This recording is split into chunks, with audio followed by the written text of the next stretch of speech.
Anna went on vacation to Hawaii and stayed at a luxury hotel. The hotel manager told her that they had only 3 empty rooms left. Anna could choose the room she liked best. Can you help her make a wise choice?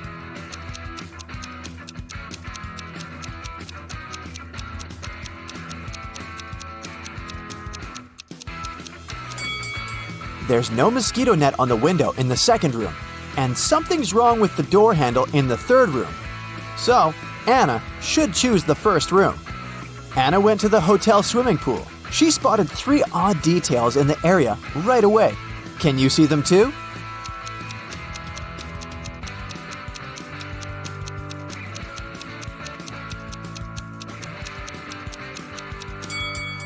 There's no ladder in the pool. There are 2 suns in the sky, and this guy is sunbathing in a winter coat. After lunch, Anna decided to go on a boat trip. At the pier, she met 3 sailors. Bob offered her a 3-hour sailing and fishing trip for $10 only. Kyle offered Anna a personal diving class for $200, and Daniela offered to have a boat trip around the coastal cliffs for free. But only one of these offers is actually a good deal. Can you guess which one?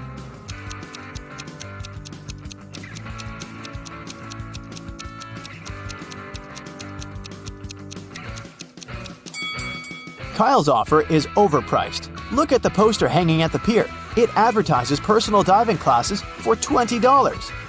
And Daniela's offer isn't safe. Her boat has a broken bottom. That's why Anna should accept Bob's offer. Anna woke up on a deserted island in the middle of a hot day. The sun was shining very bright, so she needed to find a water source as soon as possible. There's the sea nearby, but she can't drink salty water. She found an abandoned cabin that contained some really handy items. 2 empty paint cans, 1 large and 1 small, a roll of aluminum foil, 1 baseball, an old pair of sneakers, and some other useful things. Which one of these additional items can Anna use to combine with the previous items to obtain drinking water? A book, a handful of tiny pebbles, or a plastic bag?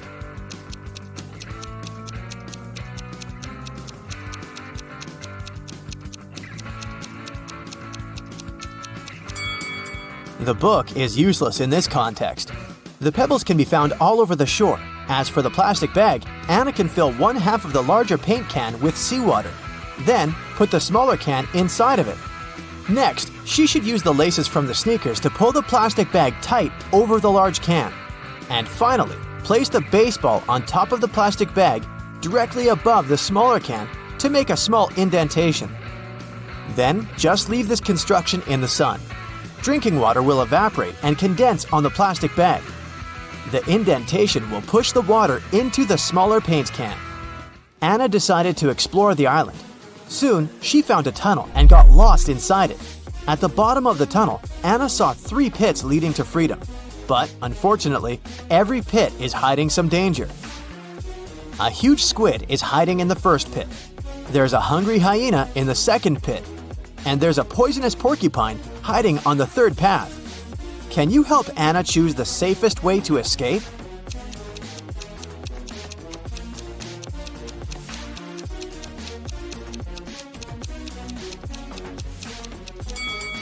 Anna should choose the pit with the squid. They can't live in conditions that differ from the marine habitat. Therefore, she should wait for a while. The squid will get weaker and she'll be able to escape safely. Anna got hungry and went to the jungle to find some food. But she's not alone here. Can you find any hidden animals in this picture?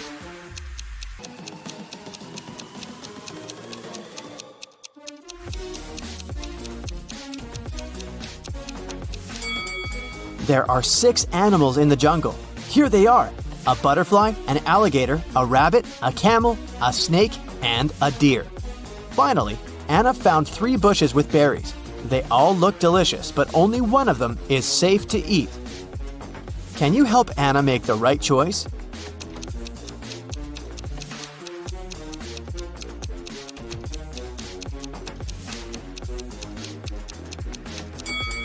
She should take a look at the monkeys. They stay away from the first bush because it's a mutant plant. See?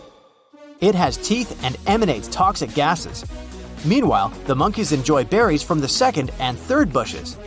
But a cobra is hiding under the third bush. So the second bush is the safest choice. Anna got sunburned during her walk. Which item from the cabin can she use to cool down? Aluminum foil? Fresh water from the paint can? Or the sponge with some seawater?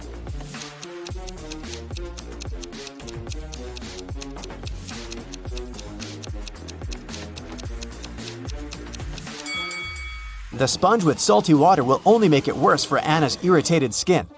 And the drinking water is too precious to waste on bathing. Meanwhile, metallic foil is a great tool to cool down a shelter. Anna can cover the roof and the cabin walls and deflect some of the sun's heat. The next day, Anna continued her travel around the island and came across an abandoned village. She found a car with the keys still in it. The car was parked outside the local library, but before Anna could do something about it, a nearby volcano erupted. She didn't see any signs of glowing red lava, but a huge cloud of black smoke was moving towards her. It'll reach the place where Anna's standing in a minute. What should she do? 1. Head down to the library's basement, which is filled with vampire bats. 2. Take the stairs to the library's roof and hide there. Or take the car and try to ride away.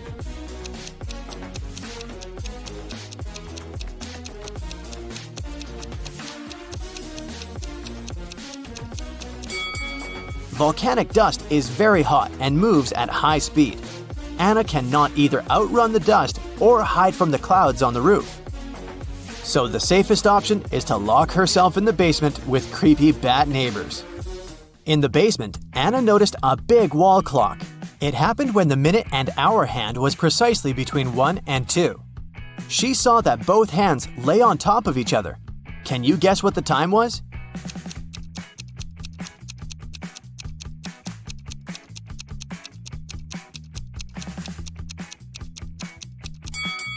$12. Both minute and hour hands lay exactly between the number 1 and 2 in the middle of the number 12.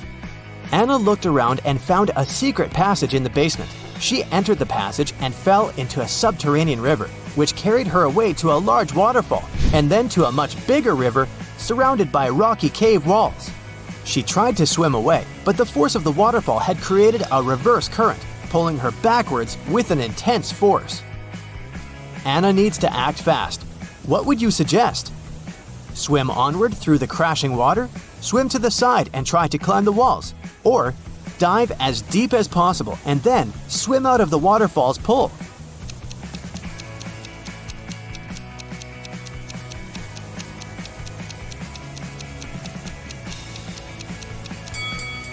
Swimming onward isn't an option. The current will pull her back anyway. The chances of directly overcoming the forces of the water are 0. But if Anna goes downward as deep as possible where the water current is not so strong, she still has a good chance to escape. As soon as Anna got outside, she met a wicked witch. She offered Anna a deal. You need to run one of these 3 tunnels colored red, blue, and yellow. 2 of them lead to a black hole, while another leads to your hotel room. Listen to my clues very carefully. Choose the reed and you won't disappear. It's a lie to say that blue isn't dissimilar. The yellow doesn't have less in common with the red than the blue. Can you help Anna make the right choice?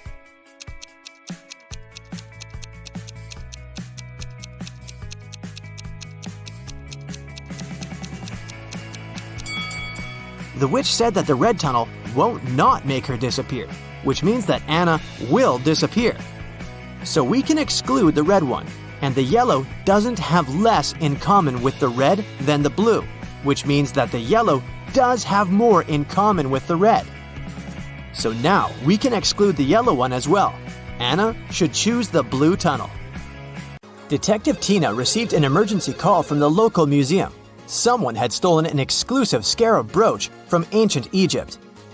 First of all, Tina checked all security cameras. This is what she found. Can you spot the thief just by looking at these 2 pictures?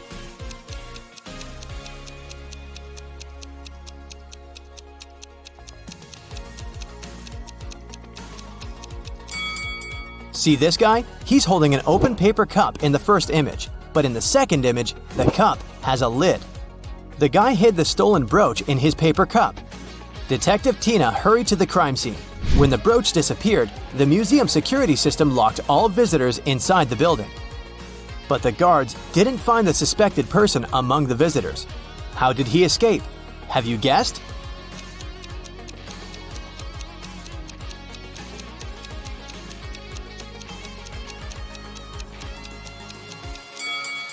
Take a look up at the ceiling. See the shoe prints on the statue? The thief climbed this sculpture and escaped through the window on the roof. Tina went to the roof to search for some clues. Can you see any?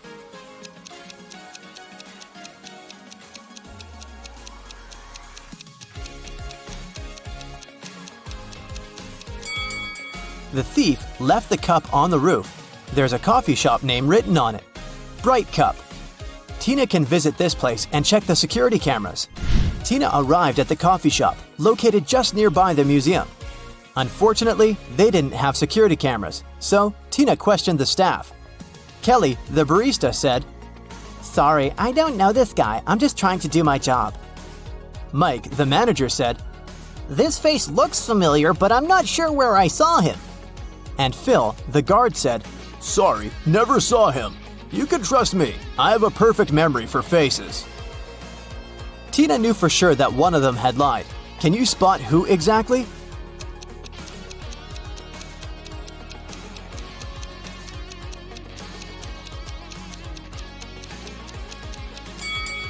Kelly, look at her iPad. There's an incoming call from her boyfriend. Take a closer look at the contact photo. It's our thief. Therefore, Kelly is an accomplice in the crime. Tina told Kelly, "I'm afraid we should continue this conversation at the police station." But Kelly ran away through the backyard. Tina followed her and ended up in a dark basement. She got lost and found these 3 cages. The first cage is covered with fire. There are huge ice cubes all over the second cage, and the third cage is full of venomous scorpions. Tina has to choose one of them to get to the surface. Can you help her choose the safest option?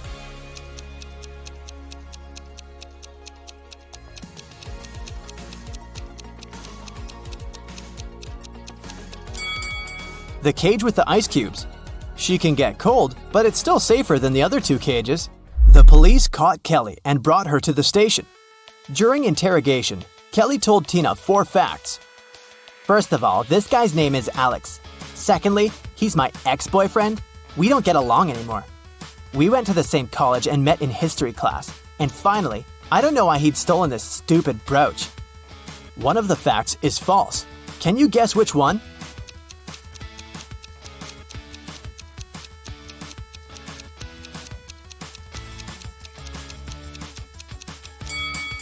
The 4th one. Look at Kelly's tattoo. It's identical to the stolen brooch. She definitely knows something about the stolen item. Kelly confessed that the thief might be hiding in an abandoned castle site outside the city. Tina went to check it out. But anyone who wants to reach the castle should go through this tangled maze. Can you tell which one of these 4 paths will bring Tina to the castle?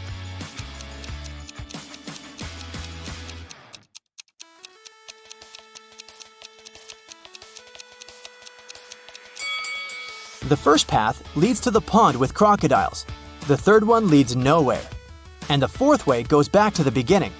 So Tina should choose the second path.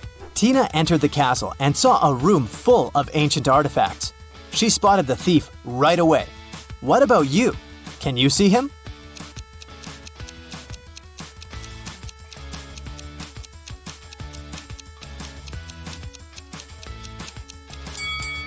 This mummy is holding a cell phone.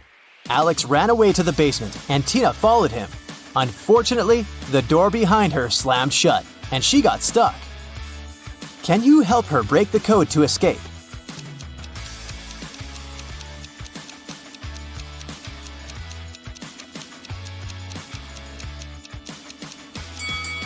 A calendar on the door says, "You force heaven to be empty."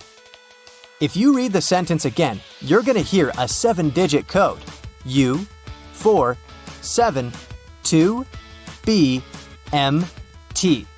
In the next room, Tina got stuck in another trap. The creepy voice explained, If you press the right button, I'm going to let you go. But if you choose the wrong one, you'll stay here forever. You've only got one chance to escape. Good luck. Which button opens the lock? Have you guessed?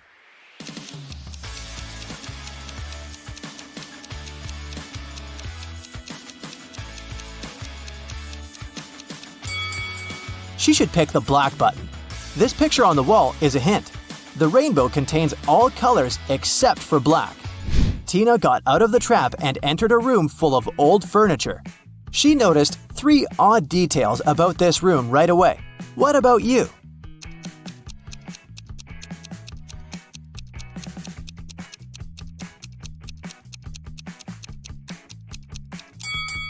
There are books in this burning fireplace, but they don't burn. Take a look at this painting on the wall. This lady's winking. And the reflection in this mirror doesn't match the room at all. Tina found Alex near these underground gates leading to an ancient underground city. He explained that the scarab brooch hid a secret key, but there are 4 different locks on the gates. The guys only have one attempt to choose the right one. Which lock should they pick?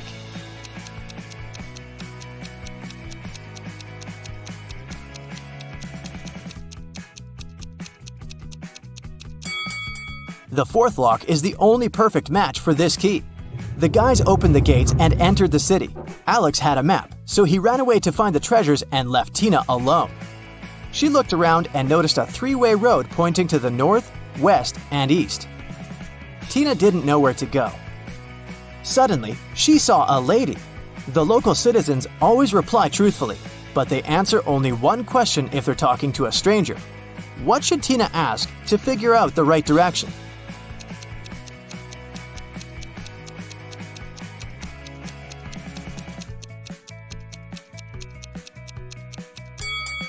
She should ask, if the right direction is not the east, is it west? Here's why. There are 3 possible answers. 1. Yes, west is correct. 2. No, east is the right direction. 3. Neither one nor the other. Tina should go north. Or, Tina might just ask the name of this lady and then introduce herself. This way, they won't be strangers anymore, and Tina would be able to ask as many questions as she needed. Tina went north and finally found the entrance to a cave with treasures, but the door has a combination lock. Can you help Tina figure out the code?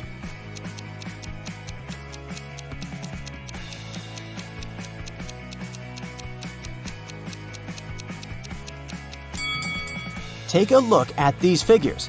The number corresponds to the sum of intersection points. Therefore, she needs to calculate the number of points in the last figure. And voila! The 4-digit code is solved. Inside the caves, Tina met a dragon. It said, "I'm gonna let you in if you can crack my riddle. I'm gonna let you in if you can crack my riddle. I'm quite hot, but if you remove the first 2 letters, I become too cold. What am I?" Have you guessed?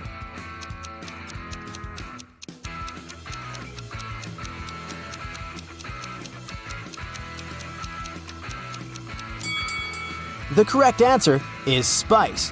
When we take away the first 2 letters, it turns into ice. To find the treasures, Tina has to walk through this round maze. She only has 10 seconds to choose the correct way.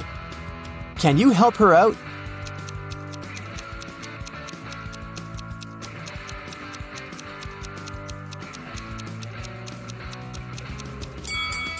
Here's the easiest way. Tina found 3 doors in the center of the labyrinth. Each door leads to treasures. But each way also hides some danger. The first path is filled with poisonous gas. There are thousands of toads and bugs behind the second door. They crawl all over the floor and walls.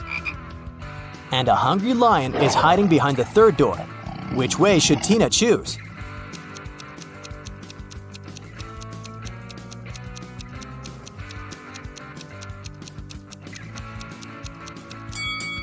The second way. Although bugs and toads can be gross, they're not dangerous. Tina took the treasures and headed home. Suddenly, she met Alex. Tina decided to trick him and offered him a deal. "If you manage to solve my puzzle, I'm gonna give you 100% of the treasures.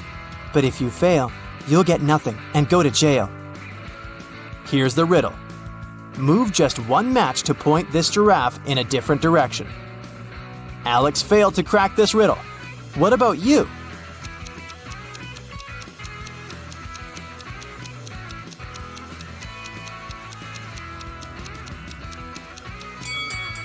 Here's the correct answer. Pretty easy, huh? Larry is a college professor. He gives his worst student, Mike, a task to write an essay within a week.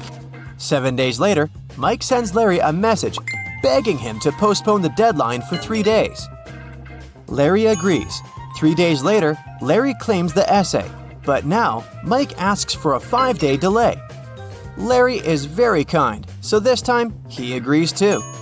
5 days later, Mike shows Larry a burning candle and says, "Sir, can you please postpone the deadline till this candle wick burns out?" Larry laughs and agrees. Mike laughs too, because now he can forget about submitting the essay. Why?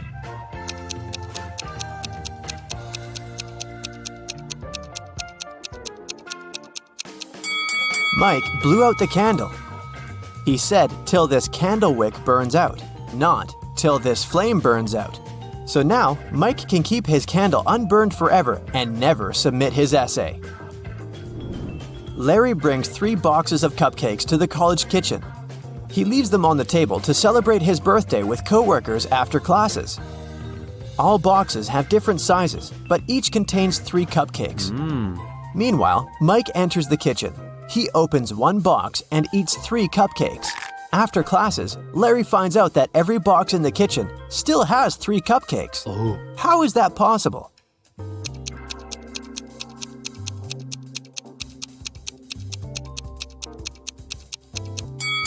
Mike ate cupcakes from the largest box, and then he put a smaller box into the empty box. So when Larry opened the remaining 2 boxes, each of them still had 3 cupcakes. After classes, Mike invites Wendy on a date. Since they're both broke, they decided to take a bus ride and then walk back. The bus speed is 9 miles per hour, and the guy's walking speed is 3 miles per hour. What's the maximum distance they could ride on the bus if they must come back in 8 hours?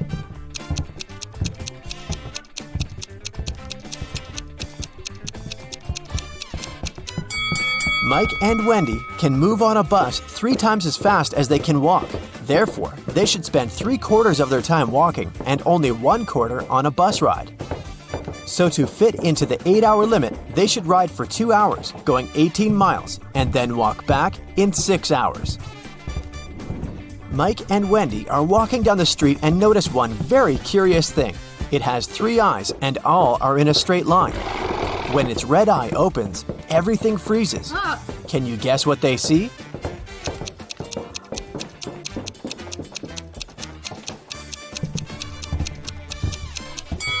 A stoplight. Mike returns to the student dormitory to find out his entire food supply is gone. He questioned 3 people. Can you guess who ate his food?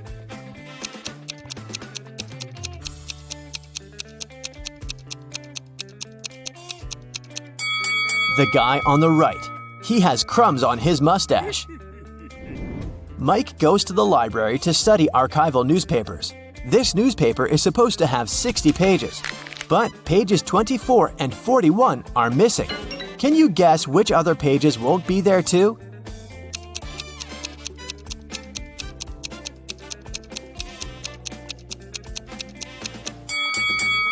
Pages 19, 20, 23, 37, 38, and 42 will also be missing.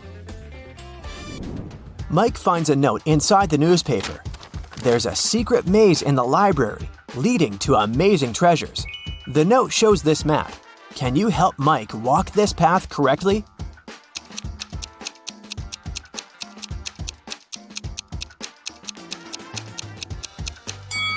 Here's the right way. Mike walks through the maze and finds this bookcase. One of the shelves is fake. Can you spot which one?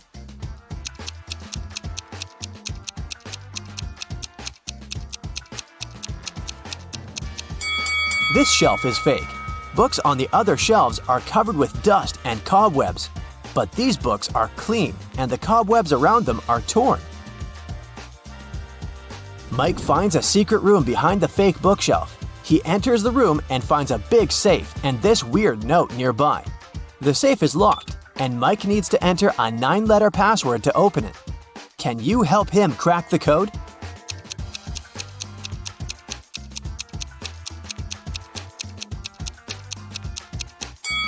The correct password is Moonlight, and here's why. Take a look at the hint note. All Mike needs to do is to use the corresponding number letter of each word. The first letter in the maze is M. The third letter in looks is O. And the second letter in roses is also O. And so on. Mike opens the safe and finds 3 identical gemstones and a note.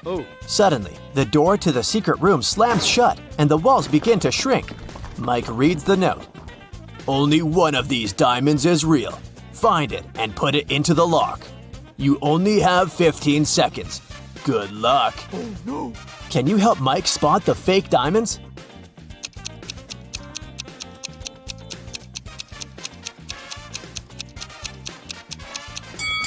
Mike should drop all 3 stones into this glass of water on the table. If the diamond is real, it will drop to the bottom of the glass thanks to its high density. And if it's a fake, it will float on the surface. Mike succeeds and unlocks the door, leading to a secret hallway. He walks through the hallway and sees 4 doors and a beautiful statue in the middle of the space. The statue sings, "We came out at night without being called. We disappeared by morning without being stolen. Who are we?" Can you guess which door Mike should enter?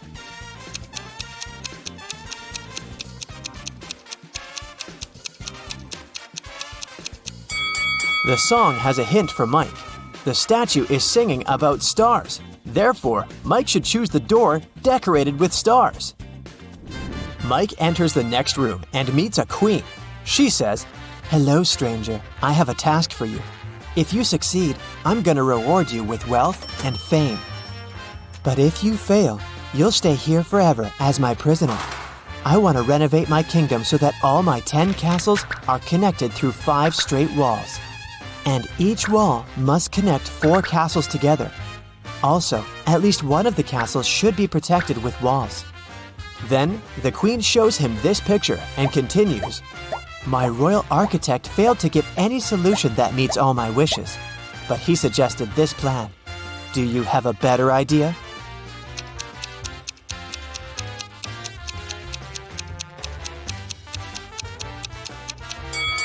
Mike should offer this solution to please the queen. Now 2 castles are protected with walls. The queen kept her word and made Mike very rich. Also, she threw a feast in his honor. Unfortunately, not all royal servants are glad to see their queen with a new favorite. Take a look at these 3 people. Can you spot Mike's hater?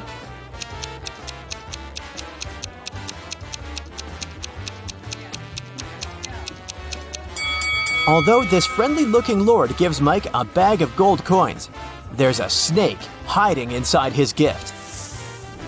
Mike is observing the royal garden. He sees 3 lemon trees.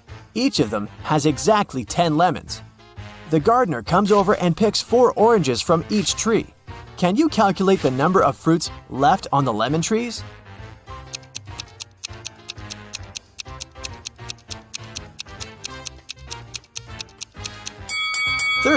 Oranges don't grow on lemon trees. The queen tells Mike an amazing story.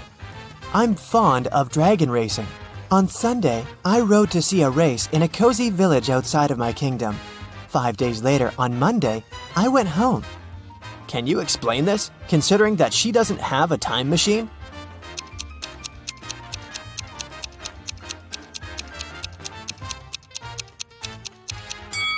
Sunday is the name of her dragon. Mike likes the kingdom very much, but it's time to go home. The queen gives him 3,000 gemstones the size of a watermelon. He rents a truck to carry them home. Mike's current location is 1,000 miles away from home. Unfortunately, the truck can only carry 1,000 gemstones at once. Also, there's a check post on every mile till home. Each post requires all drivers to pay with 1 gemstone while traveling towards Mike's hometown. But the road is free of charge while traveling towards the kingdom. Can you figure out a way to bring the highest possible number of gems to Mike's hometown?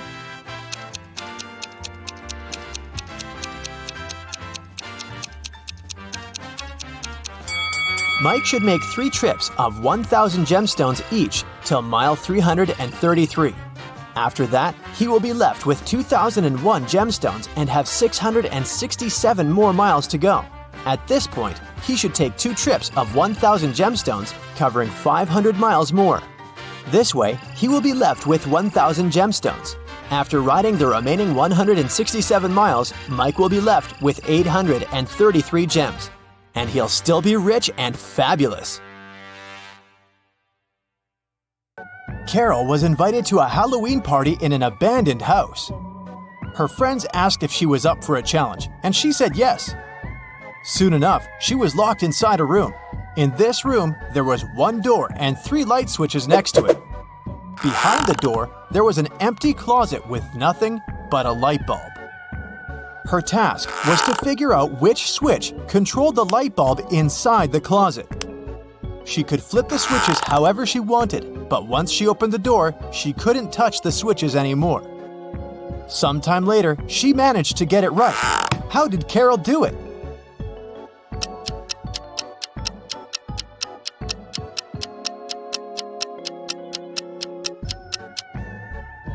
Okay, let's go step by step. She flipped switch number 1, then waited for a few minutes. Then, she flipped it back to off and immediately flipped switch number 2. Then, she opened the door and checked the light. It was turned off. So she realized it wasn't switch number 2 that controlled the light.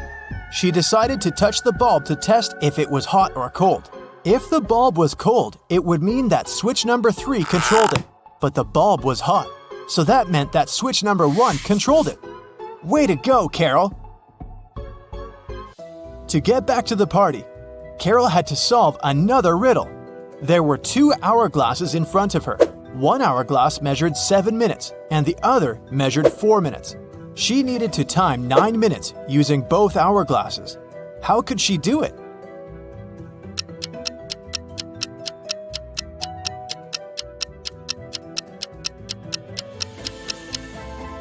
First, she turned over both hourglasses at the same time. By the time the 4-minute hourglass was done, the other one still had 3 minutes left. Carol flipped the 4-minute hourglass over again. By the time the 7-minute hourglass was empty, there was 1 minute left on the other hourglass. And by the time the 4-minute hourglass emptied again, there was 1 minute's worth of sand in the bottom half of the 7-minute timer. She flipped it over again, so there was 1 minute's worth of sand in the top part of the hourglass. And when the 7-minute timer finally emptied again, 9 minutes had passed in total. Phew, that took some work.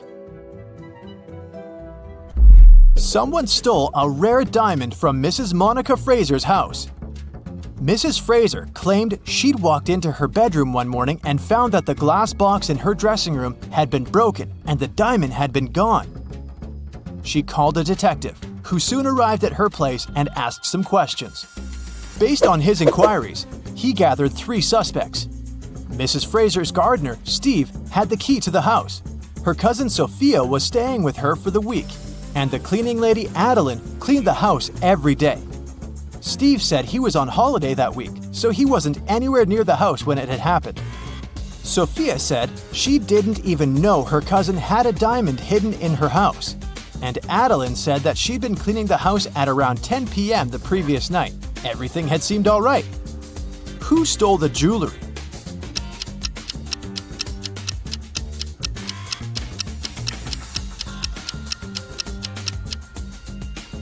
It was the cleaning lady. It seems that right after she broke the glass and stole the diamond, she also wiped off the pieces of glass left on the floor. On a cold winter day, Jason woke up after a medical procedure. He was lying in bed when the doctor walked into his room, saying there were 3 women outside claiming to be his wife. All 3 of them wanted to see Jason, but only his wife was allowed to do so. Look at the women. Which one do you think is telling the truth?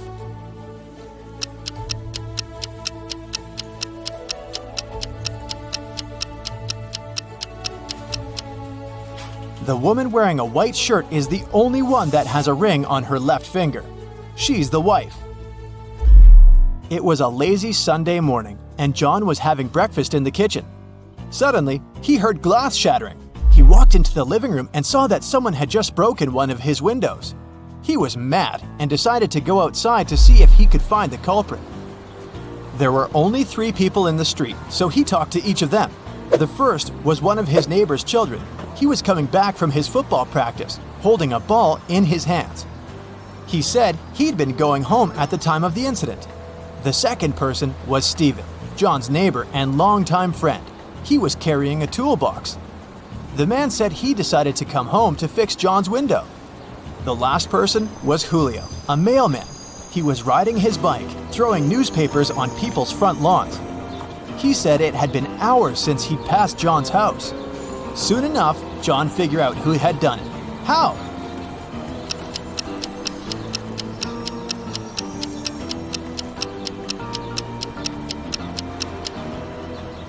It was the mailman. If you look at the lawn, the newspaper is lying on the grass beneath the window. He threw the newspaper towards the mailbox, but missed it, and it hit John's window. Whoops. It was a stormy night. Kate and her boyfriend stayed up late watching a soap opera. In the middle of it, there was a weather forecast. The weather lady said it would keep raining for 2 more days, but in 72 hours, it'd be bright and sunny. Kate turned to her boyfriend and said that the weather lady was wrong, and the girl was right. Why?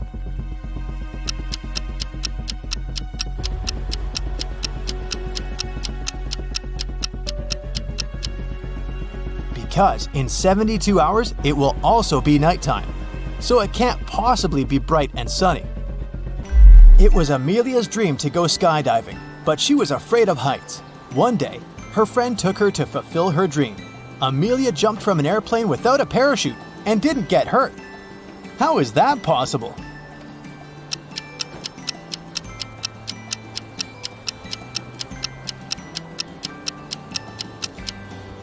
The plane wasn't flying, it was still on the ground. Duh. Dave, an archaeologist, traveled to Egypt on a very special mission. He spent days excavating ruins hidden under the sand, and the only thing he found was a coin marked 10 BCE. When he showed it to his colleagues, they told him the coin was a fake. Why?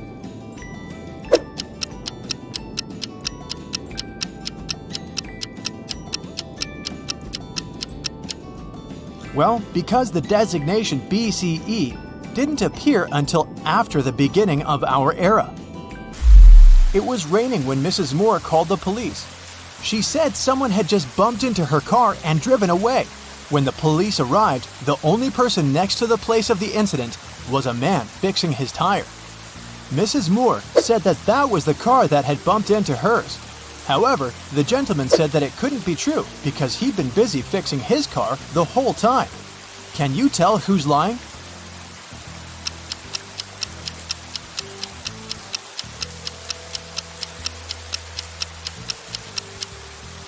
It's the guy fixing his car. The rain started just recently.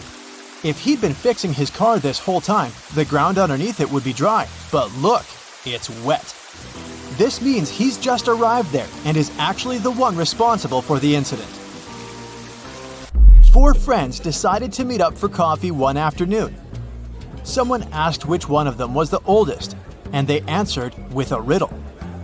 Mia is 3 times older than Anna, but 3 years ago, Anna was a year younger than Claudia is now, and Olivia is twice as old as Anna.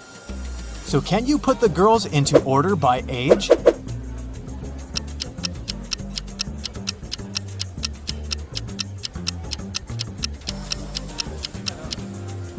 The correct order is Mia, Olivia, Anna, and Claudia. Here's a quick one. What belongs to you, but others use it more often?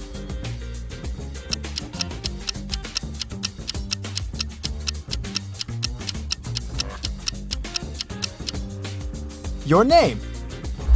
Outside a fancy palace, 2 sentinels were guarding the main gate. They were standing, looking in different directions, one towards the west and the other towards the east. At some point, one of the sentinels asked the other, What are you smiling about? How could he know that his colleague was smiling?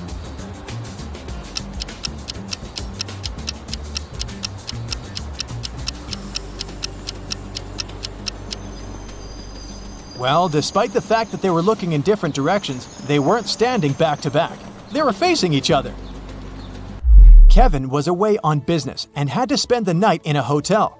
After a full day of meetings, he returned to his room to get some rest. He went to bed but couldn't fall asleep. After tossing and turning in bed for hours, he called someone, didn't say a word, and then finally fell asleep. Who did Kevin call? And how could he finally fall asleep?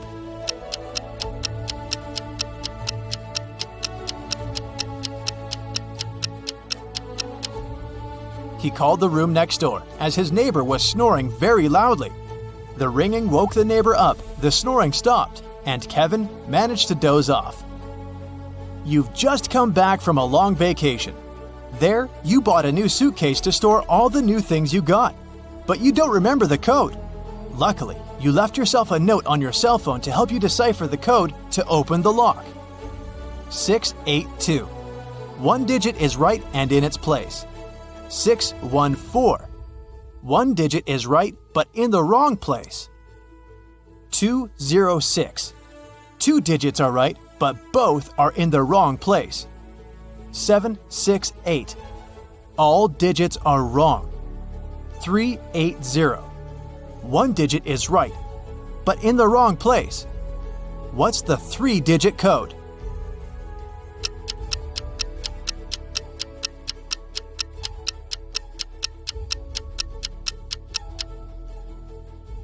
Zero, 4, 2. Now, Rosie and Peter are having a date. Both of them are pathological liars. The waiter asks their ages. Peter says, "I'm definitely not over 30. Rosie replies, "I'm 28 and Peter is at least 5 years older than me." Peter adds, "Nah, Rosie is at least 29. Can you figure out their actual ages?"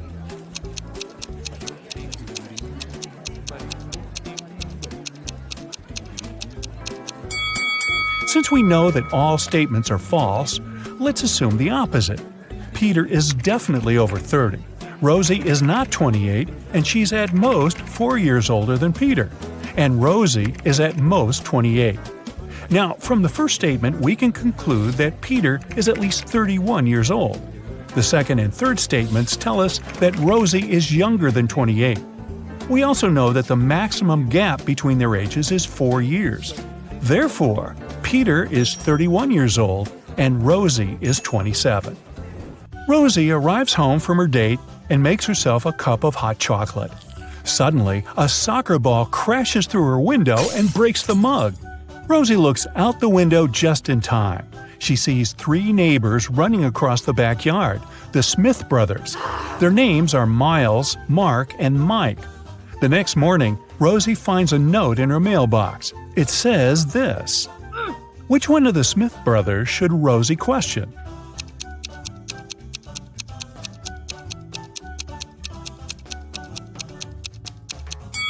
The note reads, "Smith. Therefore, Rosie should blame Mark." Mark apologizes to Rosie. She replies, "I'm going to forgive you if you crack my riddle. So listen carefully. I came first on earth, but second in heaven. I also come twice a week, but just once in a year. I stay away for months, but you can find me in February. What am I? Can you help Mark solve this puzzle?"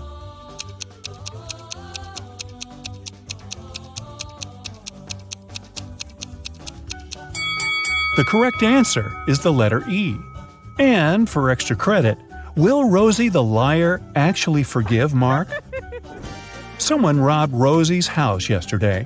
She called the police and they questioned her neighbors. Billy said, "Yesterday I was visiting my parents' house in another state. I just got back." Phil said, "For safety reasons, I had to spend last night in a hotel room. Construction workers urgently repaired my roof during the night. Thankfully, they finished by this morning." Meanwhile, Chuck replied, "Sorry, I was playing video games with my friends, so I didn't notice anything suspicious at all." Who is lying?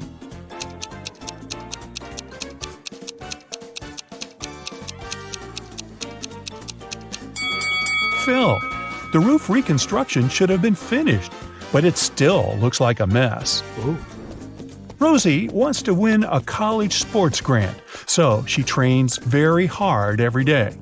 Take a look at her rivals. Can you predict who's going to win this particular competition?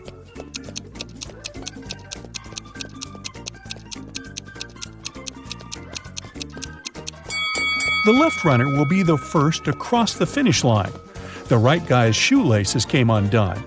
Meanwhile, Rosie, who's running in the middle, put her hand on her stomach because she's struggling with a cramp. That's why her chances of winning are low. The next day, Rosie buys chocolates on the way to the gym. She can't eat them in front of the others because their coach, Tina, asks all runners to stay away from sugar products. So Rosie decides to hide the chocolates in her locker. During the break, she opens her locker and finds out that the chocolates are gone. She questions 4 teammates. Karen says, "I was washing my hair in the shower." Kelly replies, "I was talking to my boyfriend on FaceTime, and he can confirm that." Zoe discussed her skills with Tina during the break. And Nina enjoyed her sugar-free salad. Who's lying?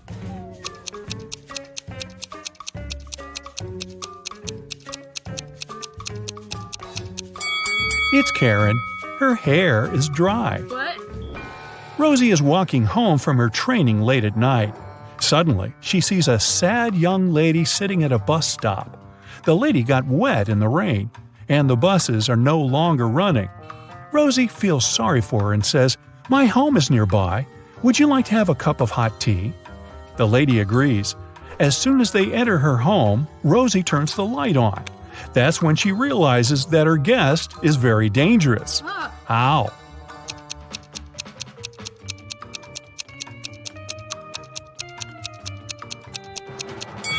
The lady's legs are covered with wolf hair. Take a look at the sky. It's a full moon. She will soon turn into a werewolf. Rosie arrives at work, so we can assume she survived the night. Unfortunately, someone locks her in the underground parking. She wanders around for a while and finds 3 ways out, but only one path is safe. Hungry tigers are hiding behind the first door. It's impossible to get through. The second door is guided by a virtual voice assistant reprogrammed to hate people. It threatens to destroy anyone who enters this door. And the third passage is filled with toxic gas that makes all mammals pass out immediately. Which door should Rosie choose?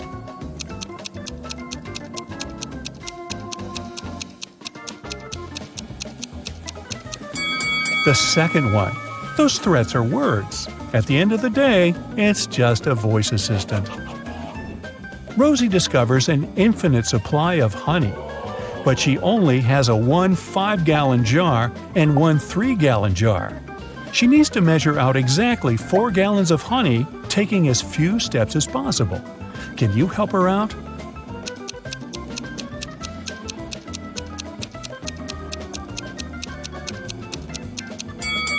Yep, this can be done in 6 steps. 1. Fill the 5-gallon jar fully. 2. Now pour the honey from the 5-gallon jar into the 3-gallon jar. After that, you still have 2 gallons of honey in the bigger jar. 3. Now empty the 3-gallon jar. 4. Transfer the 2 gallons of honey into the 3-gallon jar. 5. Fill up the bigger jar again. 6. And finally, transfer 1 gallon from the 5-gallon jar into the smaller jar. This way, we'll end up having 4 gallons of honey in the bigger jar. Rosie goes to a local restaurant. The manager offers her free dinner.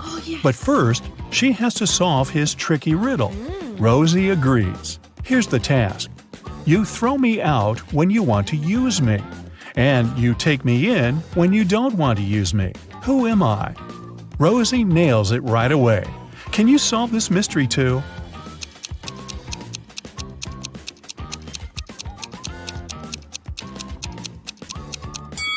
The correct answer is an anchor.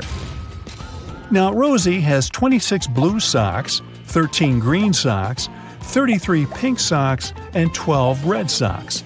She keeps them in her drawer. How many socks would she have to pull out in the dark to make sure she had a matching pair?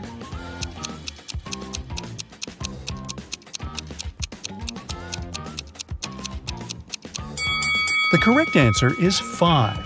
She only has 4 colors in her collection, so 5 socks will guarantee that 2 of them will be in the same color. Yeah. Hey, great job. Rosie has 4 siblings: Alex, Sarah, Nina, and Willow. All 5 receive some gifts from their relatives on Christmas Day. Rosie opens 25 gifts, while her brother Alex only 24. Meanwhile, Sarah opens 8 gifts, and Nina only 1 gift. Can you predict how many gifts Willow would open?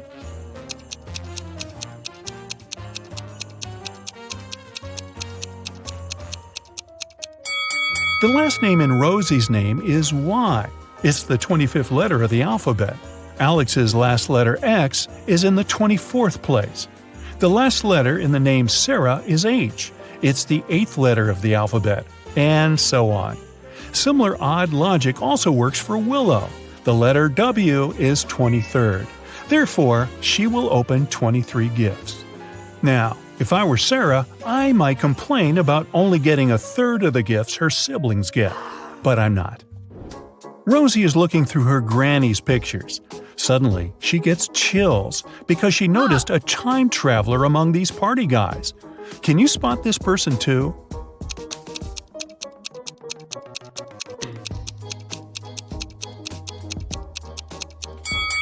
This picture is from the 70s, but this guy on the left has a modern cell phone in his pocket. He's definitely not from this era. Rosie wants to get into her boyfriend's apartment building to prepare a surprise for his birthday. Unfortunately, she has forgotten the 5-digit code, but she still remembers these 5 clues. The sum of the 5th number and the 3rd number is 14. The 4th number is 1 more than the 2nd. The 1st number is 1 less than twice the 2nd number. The sum of the 2nd number and the 3rd number equal 10. And finally, the sum of all 5 numbers is 30. Can you help her crack the code?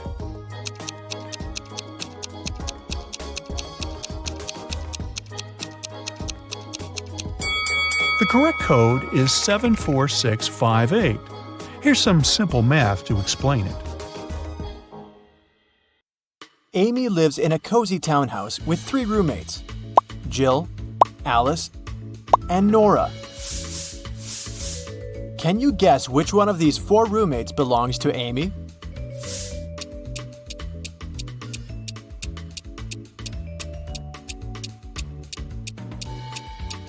See this comb with green hair in the first room? It looks just like Nora's hair color, so it's probably her room.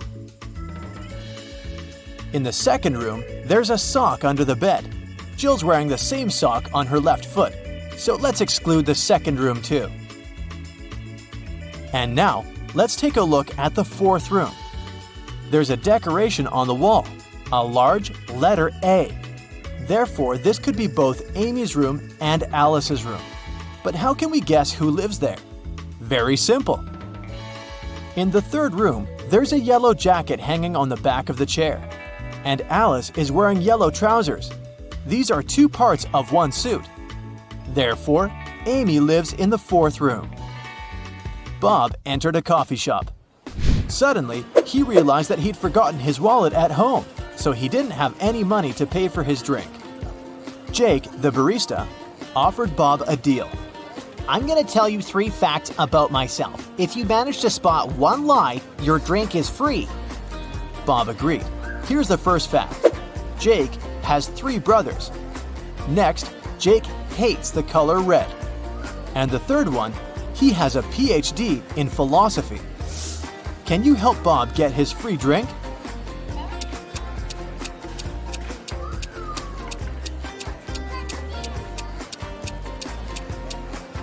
The second fact is false. Jake's phone case is red, but he said that he hated that color. Will and Frank went hiking and found a beautiful spot on a deserted beach. They set up camp to settle down for the night. The next morning, the guys got out of the tent and found out that someone had stolen all food supplies and fishing equipment. Take a look at this picture. Can you guess who stole the food?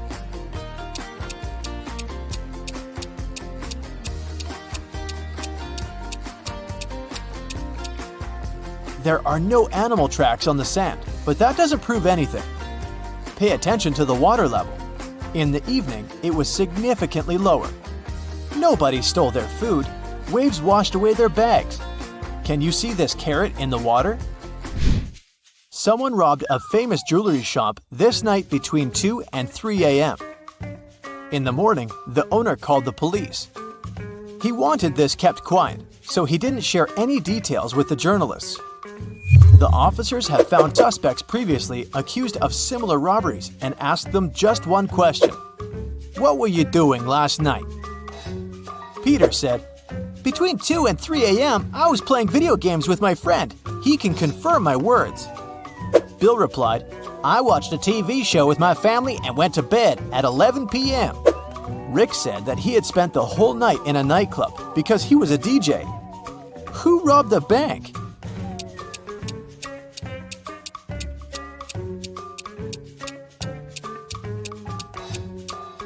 Peter. How could he know the exact time of the robbery? These customers look pretty innocent, but one of them is a thief. Can you guess who?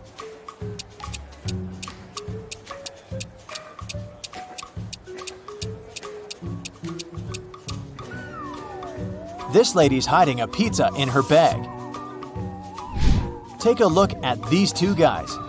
Which one of them isn't smart?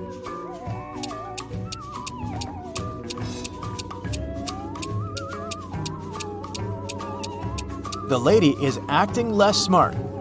The pilot has a co-pilot at least. Can you find anything odd here?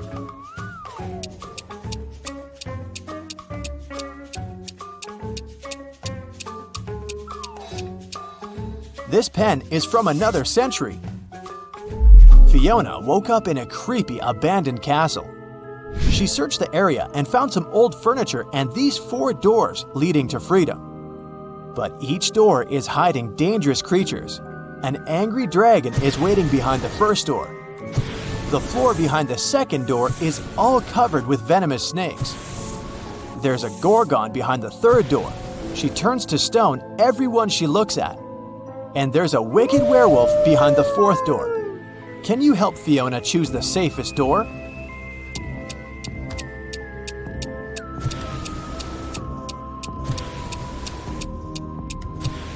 She should take the mirror and show it to the gorgon. She will turn herself into stone, and Fiona will be able to escape through the third door. Jill used to be a professional dancer. Finally, she fulfilled her dream and opened a dance studio in Chicago. Her business gained popularity in the neighborhood very quickly. But one weekend, someone robbed the studio. The criminal took all the money and broke the mirrors. Jill called the police and they interrogated 4 suspects. Dan said that he'd been on a business trip in Seattle. Anna said she spent all weekend at her favorite ski resort preparing for the Winter Olympics.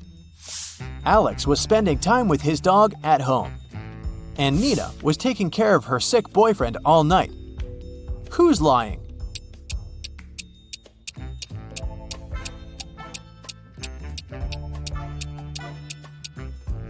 Anna, look at the street.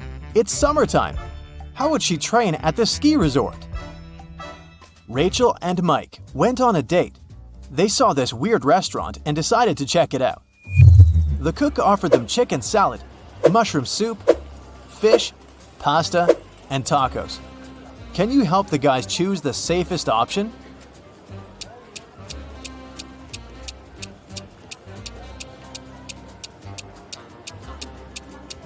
Can you see the broken glass in the salad? Probably not the healthiest option. This fish is still alive. There are worms inside this pasta. As for the soup, it contains little bugs. So, Rachel and Mike should choose the tacos. Emma wants to be a singer, so she started going to the city's most popular and expensive art school. But now she needs to get some work to pay the bills.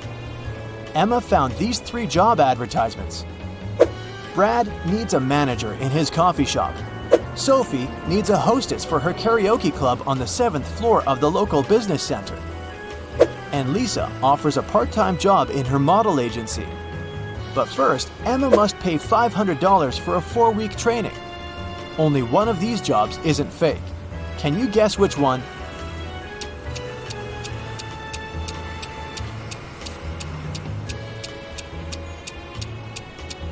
There's no 7th floor in this building. Look at Lisa's picture.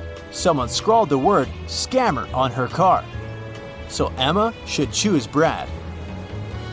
Nancy took her son Peter to the bank to discuss his college grant. As soon as they entered the hall, Nancy pointed at these 3 managers and yelled, "It's your father!" The first manager said, "Miss, I've just moved from another state. I've never seen you before." The second person said, "I can't be his father because I'm a woman."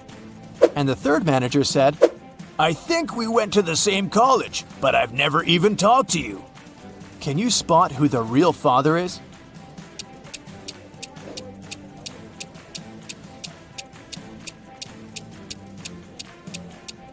The first guy, look at his face. He has the same eye color as Peter. Jane bought her morning coffee and headed to her office, but she suddenly realized she'd left her wallet at the checkout. She ran back to the coffee shop, but the wallet was gone. Jane saw 3 people standing nearby and told them, "I forgot my wallet here. Have you seen it?" Nick, the barista, said, "Sorry, I didn't see any wallets. I was focused on the drinks." Danny, the owner, said, "Lady, I'm a millionaire. I don't need to steal wallets." Kelly, the customer, said, "I think I saw someone suspicious. He was holding a pink wallet. It looked exactly like yours."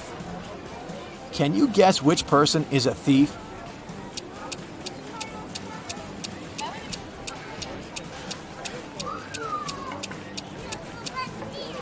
Kelly.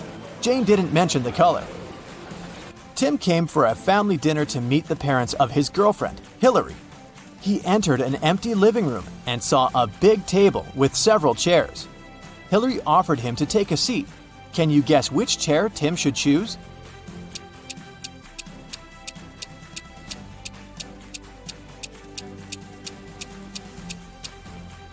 There's a mug near this chair that says, "World's Best Dad." So this chair belongs to Hillary's father. This chair is missing one leg. It will be embarrassing to fall in front of everybody. Someone left a red jacket on this chair. Hillary's wearing a red skirt, therefore it's her chair. Someone put a prank pillow on this chair, so let's rule that option out. There's only one chair to choose from. It looks pretty safe. Bill got a job in the circus. He was walking down the street after his first day and noticed that he'd forgotten his phone at work. Bill went back and heard weird noises from the dressing room. So he went to check and met 3 clowns. Bill realized that one of them was an impostor right away. Can you spot him too?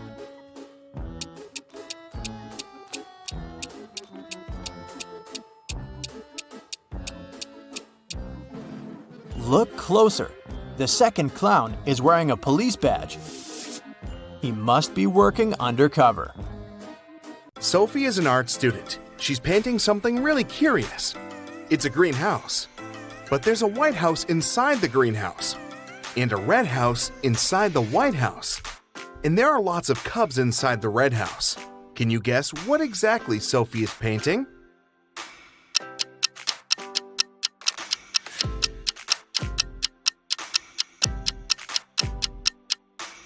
She's painting a watermelon. It has a small white layer inside the green one. Also, its pulp is red and full of seeds. Sophie is walking down the school hallway and meets her best friend Paul. There's a huge stain of red paint on his stomach. Sophie asks him, "Paul, what happened here?" Paul replies, "I was walking to the classroom, but suddenly some mad students sneaked up behind me and splattered paint all over my back. and then he just teleported like a superhero. Sophie says, "Stop fooling around," and leaves. Why?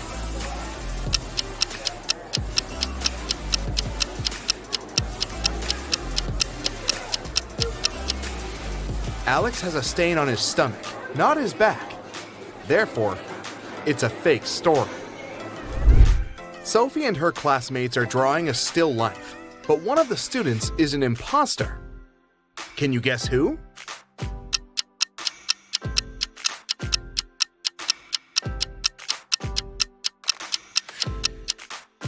This guy's work is nothing like what others are drawing, but it's not a crime. But this lady over here has a police badge in her pocket, which means she's probably working undercover. Sophie enters an auditorium. 3 of her 3 classmates are very busy. Julia is standing on a ladder and hanging pictures. Paul is carving a sculpture from marble. And Nina is filming Paul. Which one is in greater danger?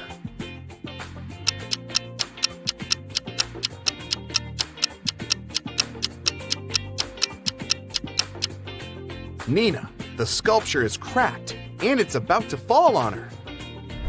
Sophie and Paul are making an experiment after classes. Both guys bring identical buckets with the same amount of water. But the temperature of Sophie's water is 25 degrees C, and the temperature of Paul's water is 25 degrees F. Simultaneously, they drop a coin into each bucket from the same height. The coins hit the water at exactly the same time. Can you guess which coin should touch the bottom first?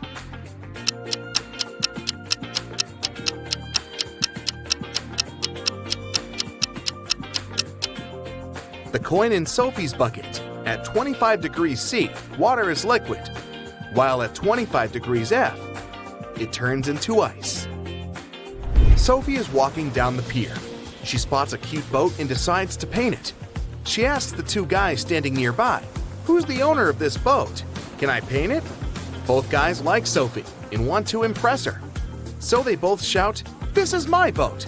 Can you help Sophie figure out the real owner?"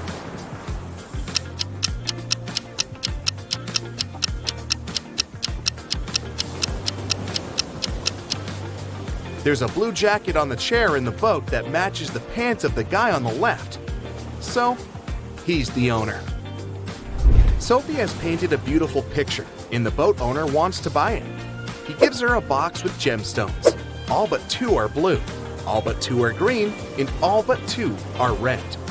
How many gemstones are in the box?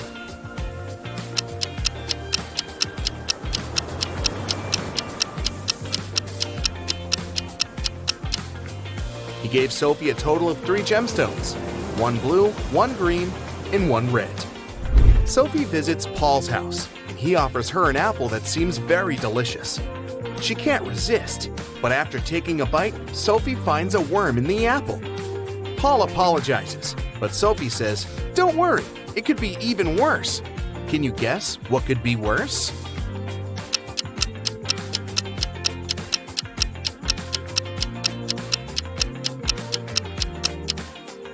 Sophie could have found a half of worm. The next morning, Sophie enters the classroom. She sees Nina claiming that she had painted this portrait. Sophie gets furious and says, "You're a liar! It's my work!" Can you spot the real author?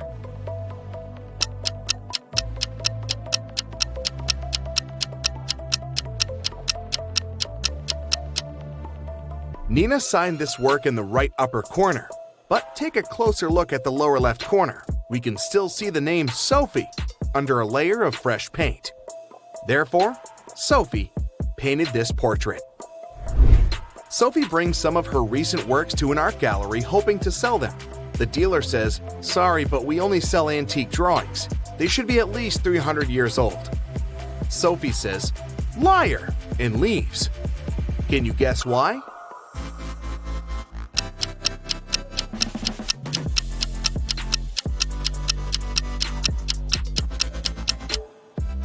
Take a look at this painting. This elegant medieval lady has a sports car parked in her backyard. Sophie's brother Mike lives in the country with his wife. Sophie wants to visit them next weekend, But this week, Mike's wife is feeling very sick. Mike calls Sophie and says, "Sorry, we can't host you. My wife is sick. She might have appendicitis." Sophie replies, "This can't be true. I took your wife to the hospital 2 years ago myself, and she had her appendix removed." When diagnosed, Mike's wife was found to have appendicitis. Can you explain this mystery?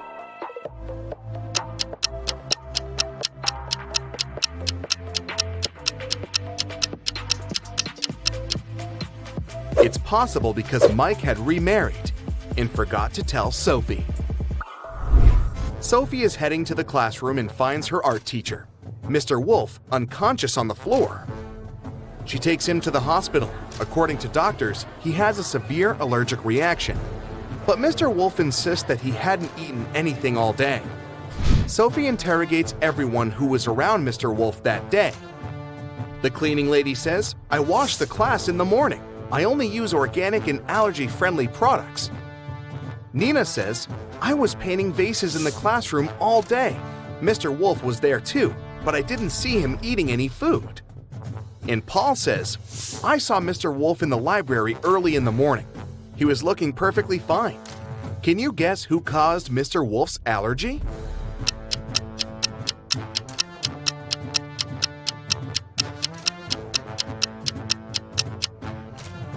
The cleaning lady. Although she used allergy-friendly products, she put the pencils in a jar with paint remover while cleaning his desk. Later that day, Mr. Wolf took one of these toxic pencils, chewed it, and got sick. Sophie returns back to the art school to prepare an exhibition. She's standing at the center of a ladder, preparing to hang a poster on the wall. She climbs up 6 steps, but suddenly the ladder begins to stagger, forcing her to come down 10 steps. Sophie asks Paul to hold the ladder and climbs 18 steps to the very top. Can you count the total number of steps on this ladder?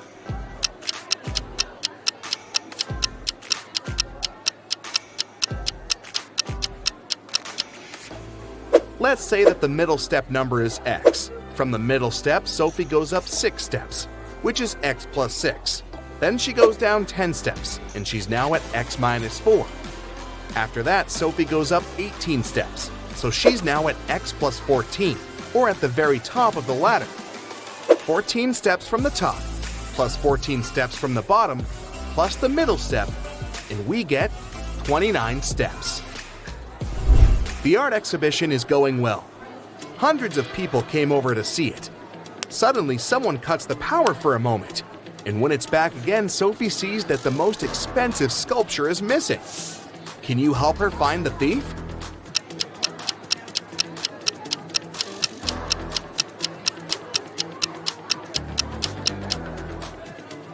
This elegant lady on the left.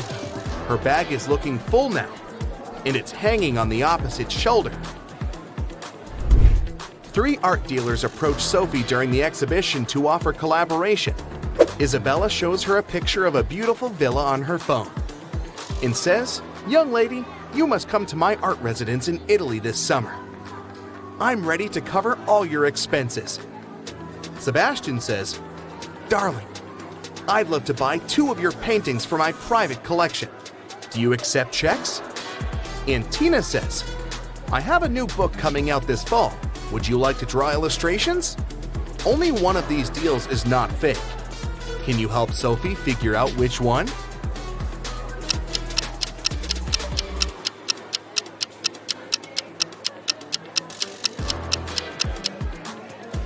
There are Hollywood Hills in the background of this villa, so it's definitely not in Italy. Therefore, Isabella is a liar. Sebastian acts like he's wealthy, but at the same time, he's trying to steal Tina's phone, so he's probably a scammer. Therefore, Sophie should accept Tina's offer. Sophie gets her first salary and goes to the jewelry shop to treat herself. The shop owner, Maya, complains, "There were several thefts in my shop this week." Sophie offers to help find the thief. First of all, she watches security camera videos. Very soon, she spots who is stealing the jewelry. Can you see him or her too?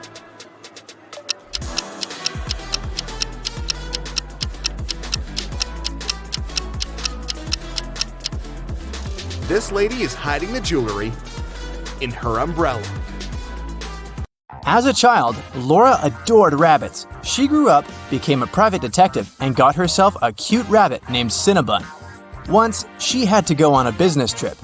She asked Sarah, her housekeeper, Annabelle, her cook, and Phoebe, her sister, to look after the animal. But when Laura came back, Cinnabon was gone, and all three women she had asked to look after her pet claimed they didn't know what had happened. Look at them attentively. Who is lying?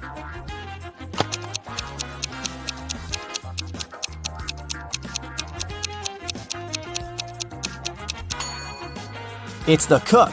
See? It's Cinnabon's collar in her pocket.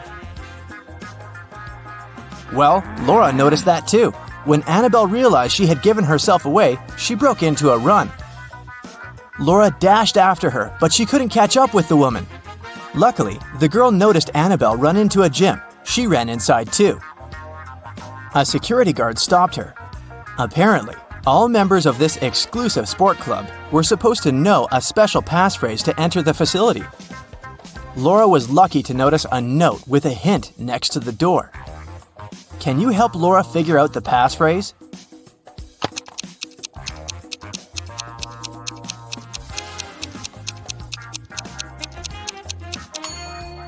That's "for once in my life." And it was the correct answer. The guard let Laura through. The girl searched everywhere, but didn't find Annabelle. But wait, the showers. When she entered the bathroom, she realized there were 3 people taking a shower there. But a moment later, she noticed that one person only pretended to be cleaning themselves. Who was it?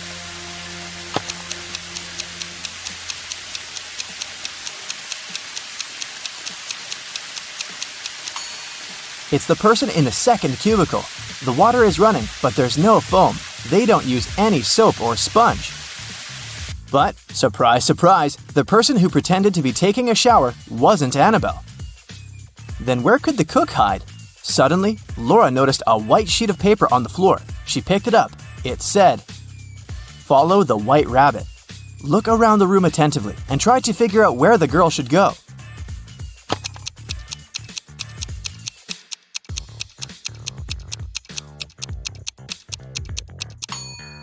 See those bunny ears on that door? Laura should probably try it. But there was a combination lock on the door. And is that a riddle next to it? Laura started reading. The code is a 3-digit number. 682. One number here is correct and well placed. 635. One number is correct but in the wrong place. 206. 2 numbers are correct but in the wrong place. 738.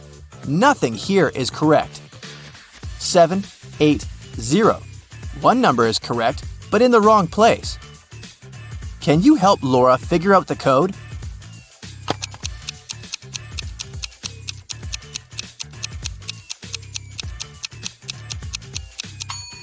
From statements 4 and 5, we can understand that 0 is the correct number standing in the wrong place. 6 can't be the number we need. Otherwise, statements 1 and 2 would contradict each other. In this case, looking at statements 2 and 3, we can conclude that the correct numbers are 2, 5, and 0, and the code is 052. Laura opened the door and saw a long corridor. It led her to a large room. There, she saw a man dressed in black. He was sitting on a throne-like chair, holding Cinnabon. "Well, well, well, here you are," he said. "If you want to get your rabbit back, you'll have to do something for me." Laura had no choice but to agree. "You see, my wife Louisa disappeared during a performance she attended a week ago. Your task will be to find her." And the man gave Laura all the details. The girl questioned 3 witnesses. Dorothy said she had gone home right after the performance and hadn't noticed anything weird. Alina said that she had seen Louisa leave during the break with a tall blonde man. And Anna said that she'd been on the phone with her husband and hadn't seen where Louisa had gone. Who knows something about Louisa's whereabouts?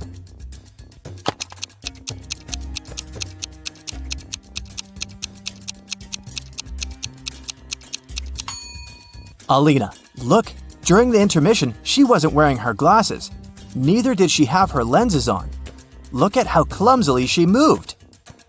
But then, how could she see Louisa leaving with a man? After Laura pressed Alina, the woman cracked. She admitted that she had seen some woman pulling Louisa away, but she was afraid to tell the truth since the woman seemed extremely unfriendly. Alina gave Laura a piece of paper the woman had dropped, but whatever was written there, it was a cipher. Can you help Laura crack it?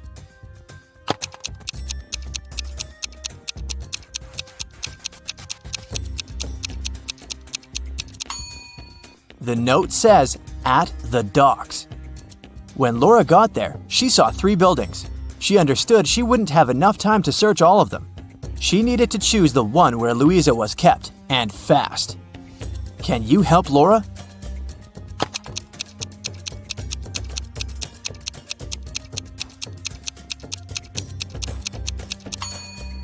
Look at the dark blue construction attentively.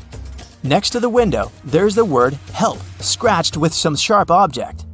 After looking around the building, Laura found 3 keys. She needed to figure out which one of them fit the lock. Hurry up!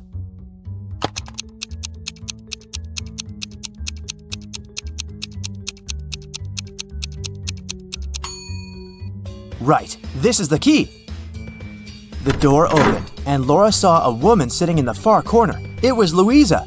She helped the woman to her feet, and they stumbled away. Soon, they noticed 3 taxis. Which car should they choose?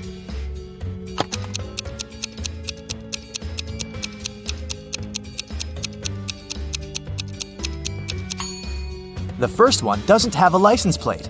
That's suspicious. And the driver of the second taxi is the very woman who took Louisa away a week ago. She's wearing a fake mustache and a baseball cap, pretending to be a man. Laura and Louisa should choose the third taxi. But luck wasn't on their side that evening. The car broke down before they could get to Louisa's husband. They had to walk. There were 3 paths in front of them. One led to a swamp. Toxic gases were floating all over the surface of the water. The second road was filled with poisonous plants. And over the third path, the air was swarming with agitated wasps. Which path should Laura and Louisa opt for?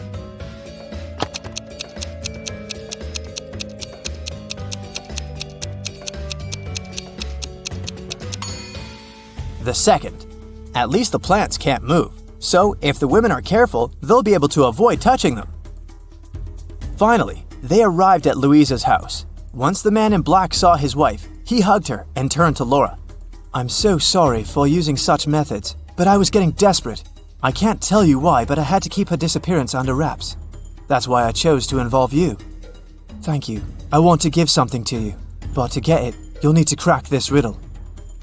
An electronics store owner came to work one day and saw that his safe was open. His money was nowhere to be found. He called the police.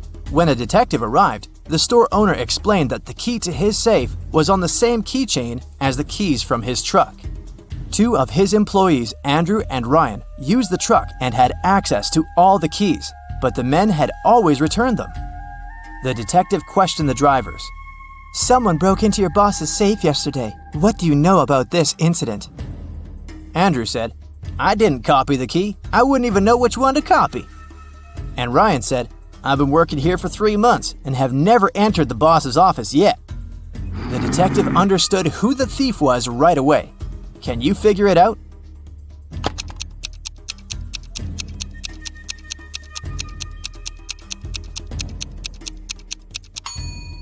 Andrew stole the money. The detective didn't say how the criminal had opened the safe. Then how did Andrew know it? Laura got the answer right. The man handed her Cinnabon and a brand new smartphone, but it was protected by a password. When Laura tried to unlock the phone, that's what she saw. Write backward all the numbers. That sounded like a tough task. Luckily, Laura was very smart. She didn't need much time to write the correct answer and unblock the gadget. So what was the password?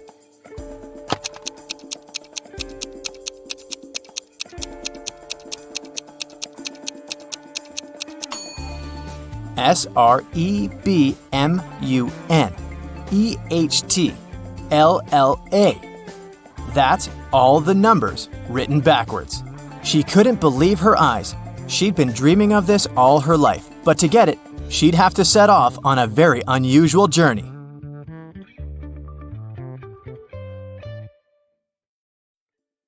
Sarah was in her hotel room when she heard a knock on the door. When she looked through the peephole, she saw a man standing outside. "Sorry for bothering you. I'm the hotel manager," he said. "Our database has crashed, and I need to recheck some information." Sarah said she would be back in a moment, got away from the door, and called the hotel security. She said there is a man trying to rob her. How did she know?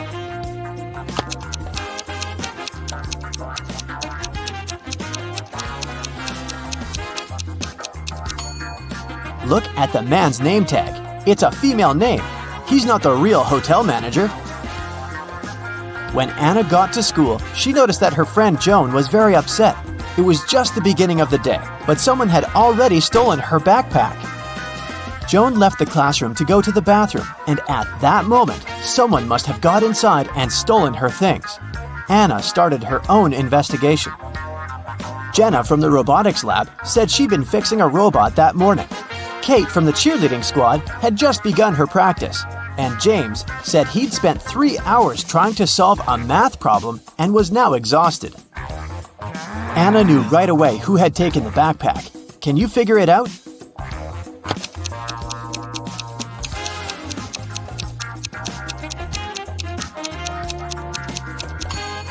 It was James. The school day had just started. How could he have been there for 3 hours already?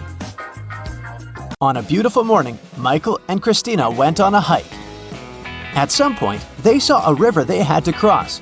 Both of them needed to get to the other side. However, the boat could only make one trip back and forth and take one of them at a time. Still, both of them managed to get across. How?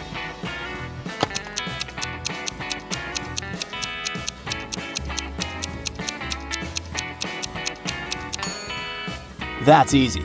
They both went on a hike on the same day, but they weren't together, so they arrived at the river at the same time, but they were on the opposite banks. So after the boat took Christina to the other side of the river, Michael managed to get to the opposite bank too. At a party, there were 9 candies in a box. 9 people took 9 candies, but 1 candy was still in the box. How could that be possible?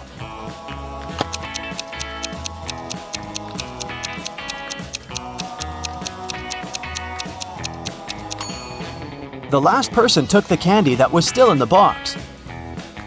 When the day after tomorrow becomes yesterday, then today will be as far from Sunday as the day it was today when the day before yesterday was tomorrow. Which day is it?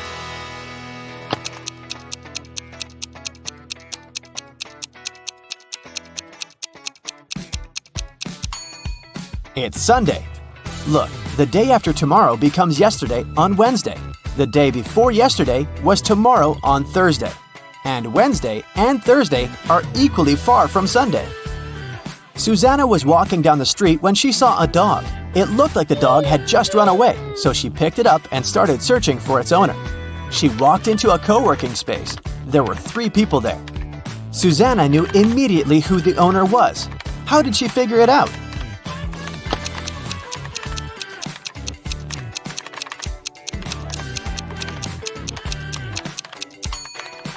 Look at the guy in the middle. He's sitting on top of a dog leash. It was Brian's birthday, and he organized a game for his friends. He placed 2 cards, 1 yellow and 1 red, inside a box.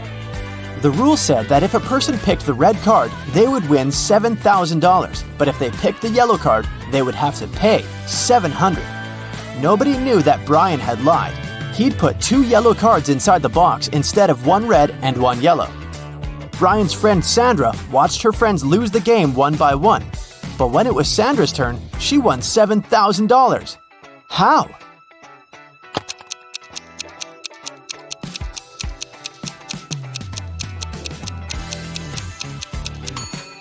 When it was her turn, she picked one of the yellow cards, not showing it to anyone.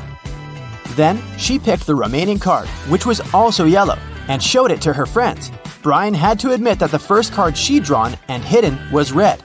Otherwise, all his friends would know he was a liar. Way to go, Sandra.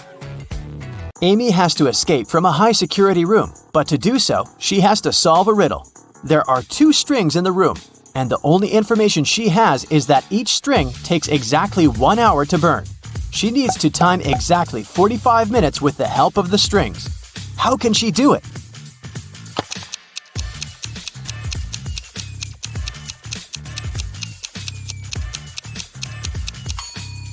Amy should light both ends of the first string and one end of the second string. In 30 minutes, the first string will burn completely since it'll burn twice faster with both ends on fire. Then, she should light the second end of the second string. At that time, the second string will have 30 minutes left to burn. But by lighting its other end, Amy will make it burn in 15 minutes. Voila! 45 minutes measured. On January 1st, Devin called the police to report a crime. He said he'd gone to his neighbor's New Year's Eve party the night before. And while he was away, someone broke into his house and stole his laptop and other valuables. When the police asked about the party, Devin said it had been great. There was good food and string lights were shining brightly and beautifully. Devin added that his neighbor could have been the one to steal his things. Maybe he snuck inside the house when Devin was at his place, having fun. The police officer went to interrogate Devin's neighbor, Tom. But as soon as Tom opened the door, the officer knew he wasn't guilty. Devin was lying. How did he understand this?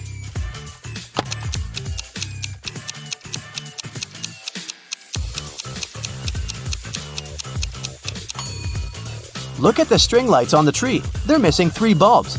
It means they couldn't be working the night before. Devin is lying. Matthew was on an expedition to the South Pole. He had been exploring the area for days when a storm began. Looking for shelter, he managed to find 2 caves.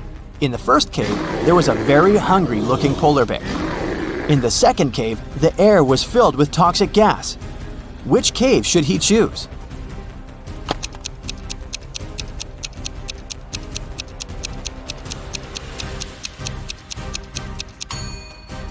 The first cave. Polar bears don't live at the South Pole. Jerry has an apple tree. The number of apples on his tree doubles every week. 30 weeks later, the tree is completely covered in fruit. Can you guess how many weeks the tree will need to become covered in oranges?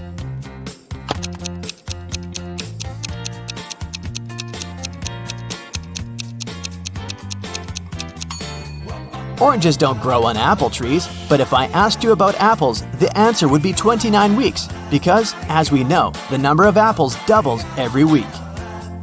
Nobody has ever walked this way. What way is it?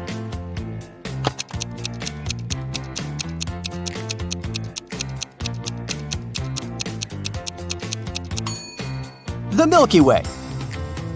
Dave was held in a 150-foot high tower of an ancient castle. In his cell, there was nothing other than a pair of scissors and a 75-foot long rope. Despite this, when the guards came to check on him the next morning, they saw he had managed to escape. How did he do it?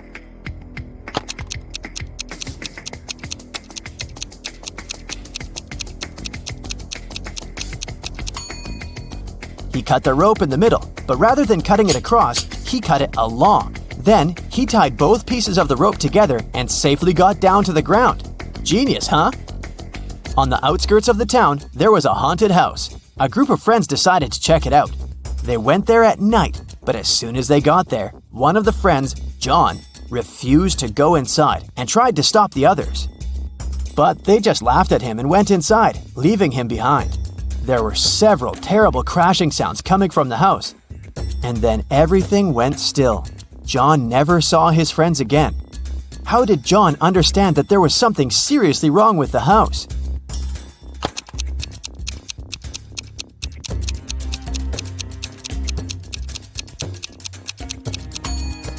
John was very attentive. He noticed that there were lots of footprints leading towards the house, but none going away.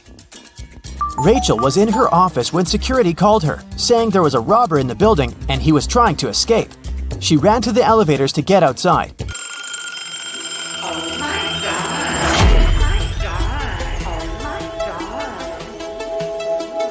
But 2 elevators arrived at the same time. In each of them, there was a man that looked suspicious and could be the robber. How can Rachel understand which elevator is safe to take?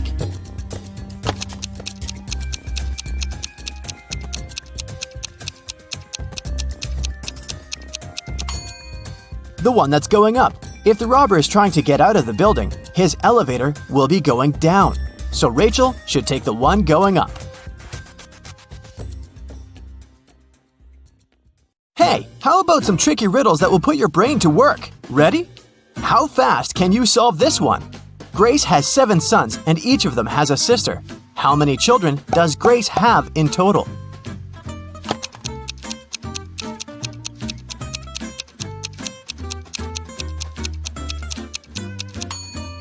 The answer is 8. I bet all the sons have the same sister, so 7 sons plus 1 sister equals 8 children. Stephen's family was away this weekend, but he was found unconscious outside his mansion. Investigators had 3 main suspects. All of them were in the house when it happened.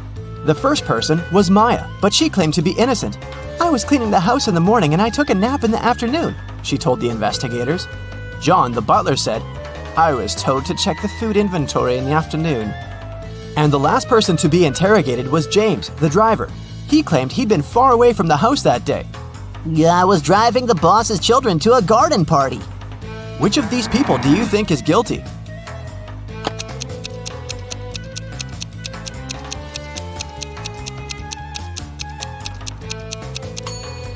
It was James. All family members were away that weekend, so his alibi can't be true. What English word has the same pronunciation even after you take away 2 of its 3 letters?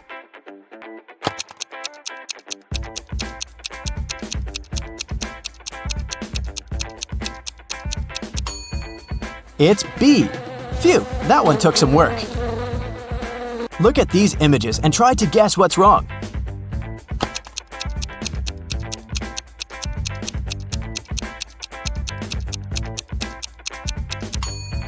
Duh! In the last picture, the woman is trying to eat soup with a fork. Like that would work. On a lazy Sunday afternoon, 7 friends decided to go to the mall.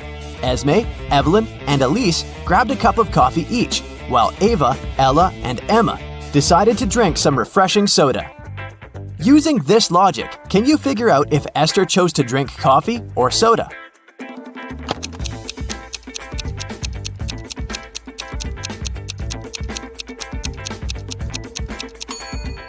Esther is drinking coffee. The secret is in the girl's name. Esme, Evelyn, Elise, and Esther all have 2 letters E in their names, just like the word coffee. There were 4 pairs in the basket and 4 people in the room. Each person took 1 pair. In the end, there was still 1 pair left in the basket. How is that possible?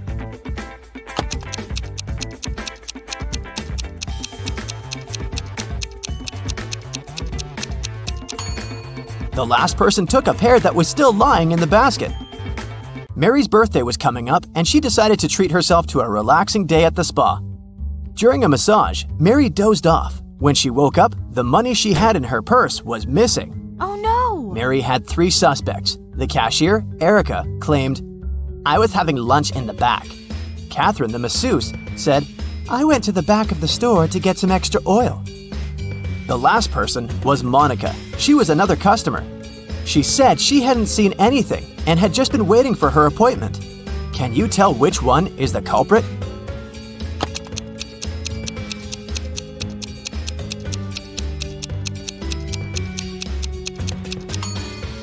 The thief is Catherine. She must have waited for Mary to fall asleep and then took her things. Look at the money hidden behind the oils. Hey, it's time for a hair appointment to trim those split ends. But in this scenario, there are only 2 hairdressers in town who can cut your hair. This guy or this girl. Which one should you choose?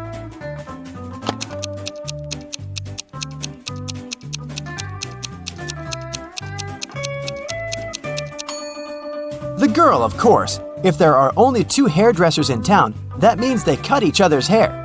And judging by the haircut the guy gave the girl, it looks like he doesn't really know what he's doing. If a rooster lays an egg on top of this cabin, in which direction will it roll?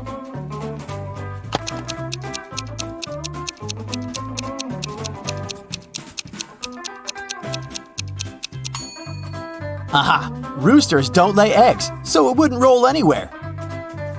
The shopkeeper of an expensive skincare store called the police because someone had robbed his business. He didn't notice the culprit, but according to the security camera footage, there were 3 customers in the store at the time of the robbery. Police officers questioned each of them. Michael said he'd been buying some stuff for his pets. The second suspect, Kayla, was looking for ointments and some aloe vera gel. The last person, Rachel, told the interrogators she'd been busy looking for lotions. Can you tell who's lying?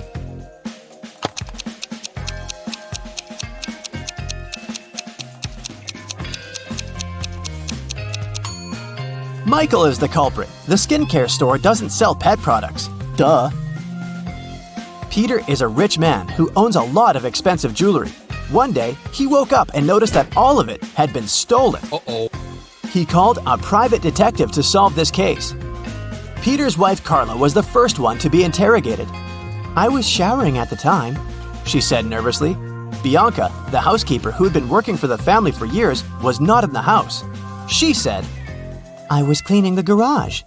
The last suspect was Barb, the house chef. "I was making lunch for the family," she told the detective. Can you tell who stole the jewelry?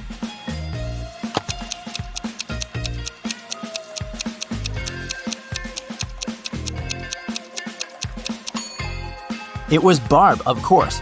She claimed she was cooking lunch, but the crime happened at night. A man lives on the 80th floor of a high-rise building. On rainy days, he takes the elevator all the way up.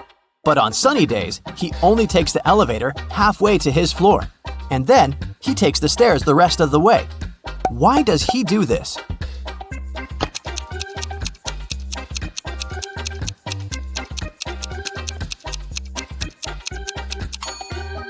Well, my friends, it so happens that the man is short. Normally, he can only reach the 40th floor button. But on rainy days, he manages to push the 80th floor button with the help of his umbrella handle. Genius, huh? On a rainy day, Miranda decided to work from home. At one point, she went to the bathroom, but when she got back, she noticed that her cell phone and money had been stolen right in her own house during the day. There were 3 people in the house at the time. Her sister Beth claimed it wasn't her. "I was still asleep at the time because I'd gone to bed late yesterday." Her other sister Anna said she'd been taking a stroll in the garden when it had happened. "I was watching the night-scented orchid bloom." And lastly, there was Josh, Miranda's boyfriend. "I've just got home for lunch," he said. What do you think? Which of these 3 suspects stole Miranda's money and cell phone?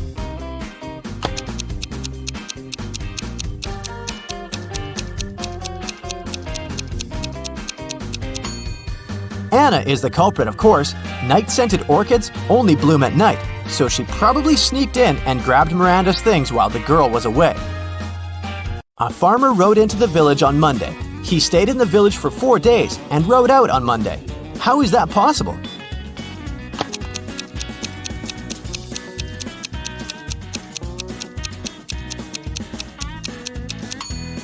The farmer's horse is named Monday. I bet you didn't guess this one, did you? Uncle Ben's farm experienced a terrible downpour, and all but 15 pigs were missing and couldn't be found.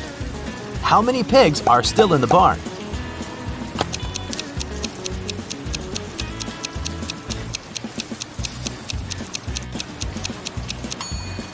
If you said 15, you got it right. So, there are 3 important rooms in a house. The first one is a library full of rare books. The second room stores piles of money and gold. And the third room has boxes full of expensive jewelry in it. In case of a fire emergency, in which room will the police try to extinguish the fire first?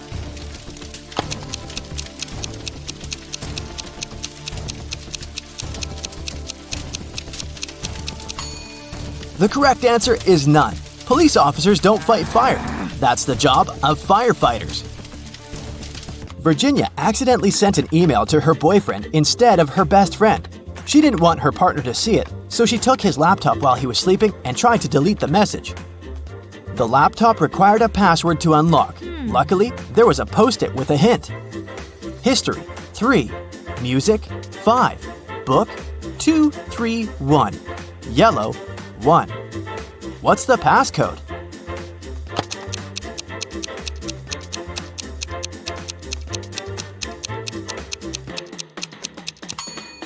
Each number indicated the letter Virginia had to select in the corresponding word. The third letter in history is S. The fifth letter in music is C. The second, third, and first letters in book are O, O, and B. And the first letter in yellow is Y. The password is Scooby. That's all for today, folks. Hope your brain is good and functioning after all these sharp riddles. See you next time! Alan is a famous scientist. He invented a special potion that awakens superpowers in humans. One night, he was having a secret Zoom conference with his colleagues. Alan's assistant, Betty, entered the office and brought him some coffee. In a while, Alan said goodbye to his colleagues and fired Betty.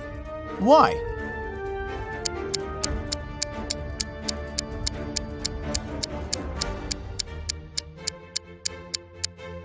She poured poison into his mug. Alan saw her reactions because the front camera on his laptop was working.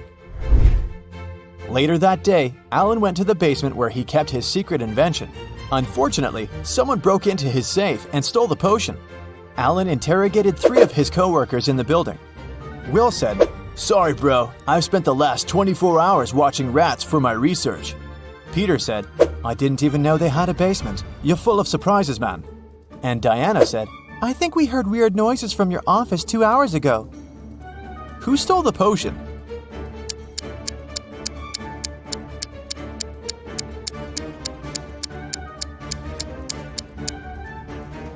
Peter. Take a look at his legs. He's levitating. When Peter was exposed, he took off into the sky and escaped. Alan headed to the parking lot, but someone had stolen his car. He called the police and found it across the street.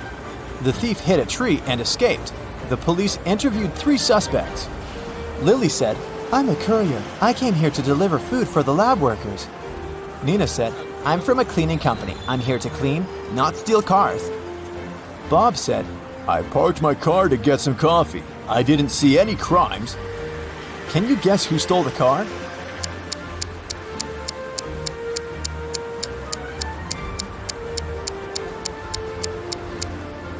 Nina. Look at her watch. It's broken. And the black glass fragments are still in the car. Alan came home. Someone broke into his house and stole a laptop with secret information. Alan interrogated 3 of his neighbors. Rosie said, "You might think I'm crazy, but I saw a flying man outside your house." Nick said, "I spent all day in the garden picking apples. I didn't see anything suspicious." And Zoe said, "I was at a shopping mall with a friend and just arrived." Who lied?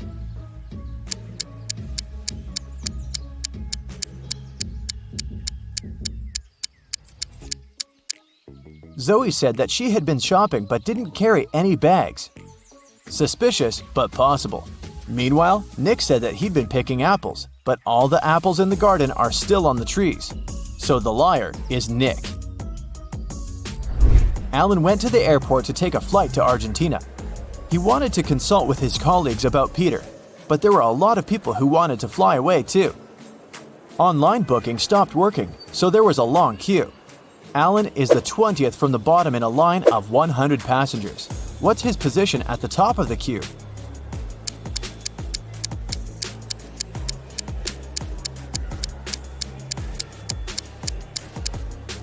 The position of passengers standing higher in the queue is 100 minus 20 equals 80. Therefore, Alan's position from the top is 80 plus 1 equals 81. After purchasing a ticket, Alan headed to the public toilet. A woman stopped him at the entrance and said, "Sir, can you please tell my husband to hurry up? His boss is calling him and it's urgent."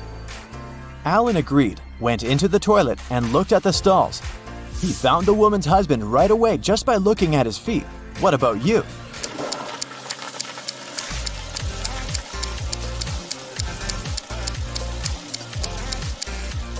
The guy on the left is her husband. They have similar tattoos. Finally, Alan got on a plane and flew from New York to Argentina. It took him 10.5 hours to reach the final destination.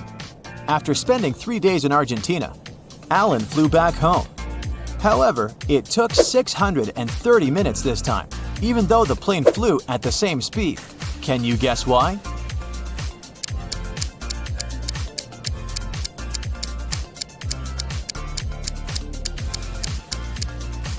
"10.5 hours are the same as 630 minutes. After getting home, Alan noticed Peter running away through the backyard. Alan followed him, but Peter was too fast. Suddenly, Alan saw his motorbike in the parking lot. He questioned 4 people standing nearby. "Hey guys, whose motorbike is this? I need to borrow it." But all 4 people replied, "It's mine." Alan took a closer look at the vehicle and quickly figured out the owner. What about you?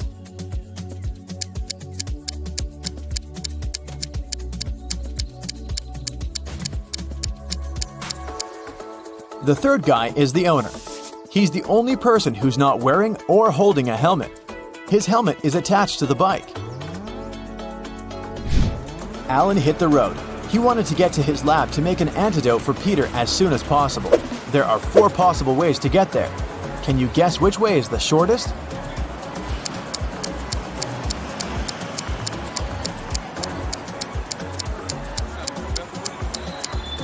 The 4th one.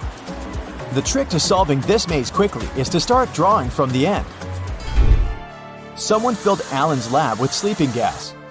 He passed out and woke up in a creepy basement. Alan found 4 doors leading outside. He has only 1 chance to escape. He won't be able to use the doors again. Behind the first door, there's a water-filled room swarming with sharks. The second door leads to the room filled with a spider's web. The third door hides a space where scorpions are falling from the ceiling. And the 4th door is hiding hungry lions. Which door is more or less safe to enter?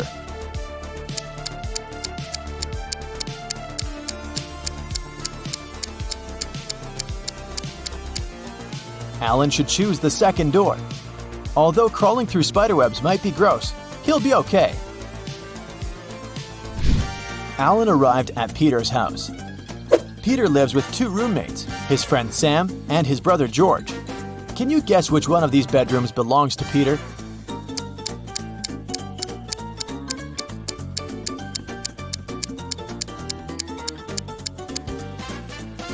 George is the only one who's holding a laptop in his hands. Therefore, his bedroom is the first room that doesn't have a laptop. See this pillow with red hair in the 3rd room? It looks just like Sam's hair color, so it's probably his bedroom.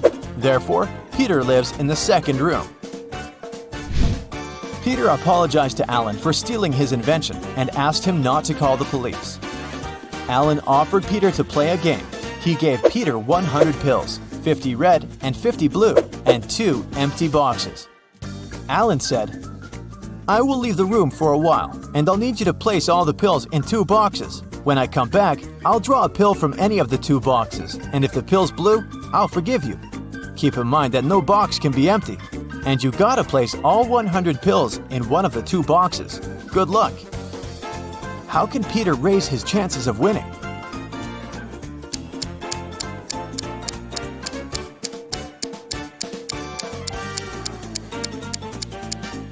He should put 1 blue pill in 1 box and the other 99 pills in the 2nd box. This way, the chances are 50-50. The next day, Alan decided to explore an abandoned hospital. 1 week ago, the locals reported some strange sounds coming from this house, and some people saw a ghost wearing a wedding dress.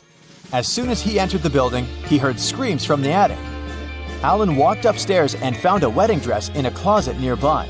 The music speaker replayed creepy sounds over and over again. Alan found 3 neighbors and asked them one similar question. "What did you do 1 week ago?" Chuck said, "I was on a business trip in London for a month. I came back today." Sarah said, "This dress is not mine. I got married in a red one. It suits me much more." And Wendy said, "I'm a doctor. I had many duties in the hospital that day." Who's lying?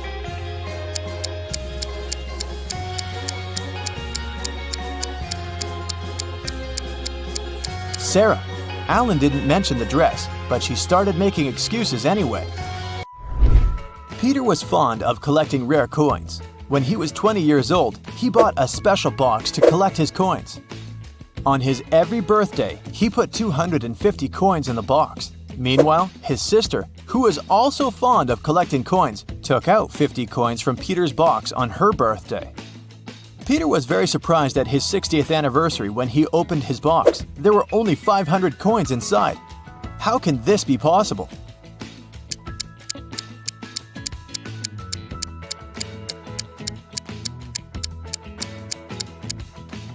Peter was born on February 29th.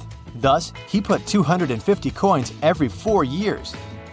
In 40 years, he put the coins in only 10 times, making a total of 2,500 coins. His sister was born on any other day, and she took out 50 coins from the box 40 times, which means she took out 2,000 items. Therefore, after 40 years, Peter's box only had 500 coins. Susan found out that her favorite pop band was playing a private concert for VIP clients in a luxurious club. She decided to sneak inside through the back door. But, unfortunately, Susan came across a strict guard behind the door. He refused to let Susan inside without a password. But, luckily for her, there was a hint on the guard's t-shirt. The hint was 2 infinity plus BD. Susan deciphered the hint and was allowed to enter. Can you guess what the password was?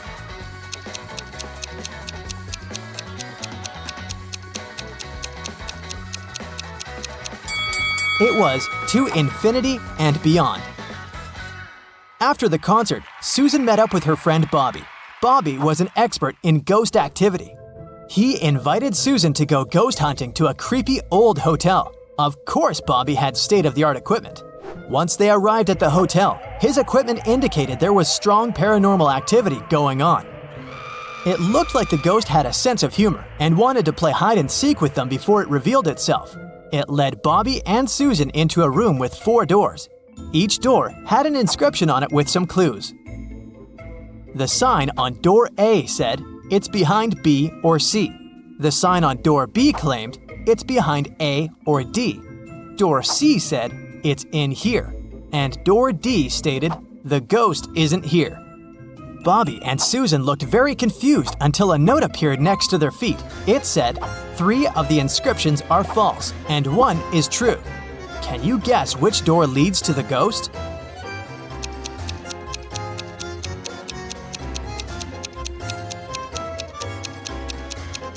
Let's see how this works. If the ghost was behind door A, then both statements B and D would be true. If it was behind door B, then both A and D would be true. If the ghost was behind door C, then A, C, and D would be all true. But if the ghost was behind door D, then the statements on all the doors would be false, except for that on door B. This fits the rules, so the ghost must be behind door D. The next morning, Bobby called Susan again, saying that he had a surprise. He had won 2 tickets to Susan's favorite theme park and asked her if she wanted to go. Before she answered, though, Bobby warned her that she had to crack a very difficult riddle. Only then would he give her a ticket. She agreed. For a school challenge, 100 students received a number between 1 and 100. Each student was instructed to go inside a classroom that had exactly 100 boxes randomly numbered from 1 to 100. Inside each box, there was a slip of paper with a random number between 1 and 100 on it. Now, each student needed to enter the classroom on their own and find the box that contained the slip of paper with their number on it. But in order to do so, each of them was only allowed to open a maximum of 50 boxes.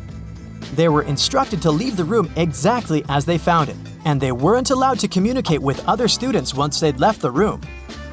If all of the students managed to find their numbers inside the boxes, they would each get $100. But if one of them wasn't able to find their number, none of them would be able to win the prize. Bobby asked Susan if she knew the best strategy for all of the students to find their numbers and win the prize. After a few hours, Susan called Bobby with the answer. She managed to figure out the riddle. Can you guess what she answered?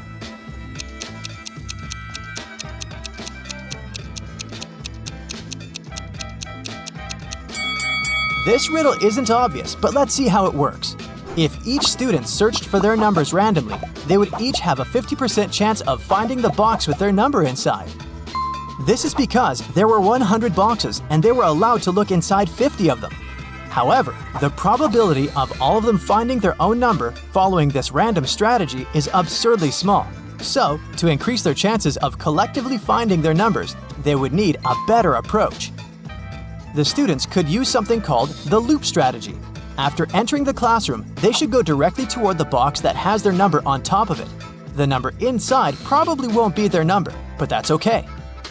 They should check the number inside the box and go look for the box with that same number on top of it, and so on and so forth. They should keep doing this until they find the paper with their number on it. This strategy means there's more than a 30% chance of the students finding their numbers and winning the prize. It's not a huge probability, but hey, at least they'll have fun trying to figure it out. One afternoon, Susan found her father, Frank, in the living room. Frank was a private investigator and he had just received a message revealing the address of the town's most dangerous criminal, Dirty Jack. He decided to go check the area, even though he didn't know what the criminal looked like. The address turned out to be an old warehouse. When he busted inside, he found 4 people sitting at a table. They were a carpenter, a truck driver, a mechanic, and a firefighter. Without any hesitation, Frank arrested the firefighter. How did he know it was the criminal?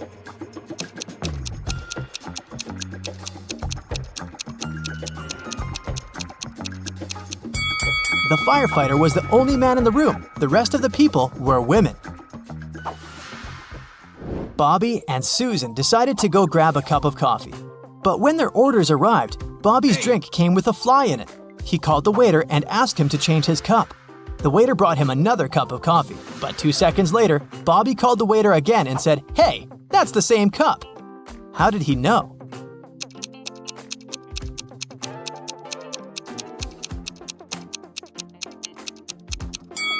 Because Bobby had already put sugar in his coffee. And when he tasted the new drink, it already had sugar in it. Susan and her family went on vacation to their country house, but unfortunately, it was raining heavily. It kept raining for 13 days. When it rained in the morning, the afternoon was beautiful and clear. And when it rained in the afternoon, the next day was blessed with a clear, sunny morning. Overall, Susan's family experienced 11 nice mornings and 12 nice afternoons. Can you find out the total number of days they spent in the country house?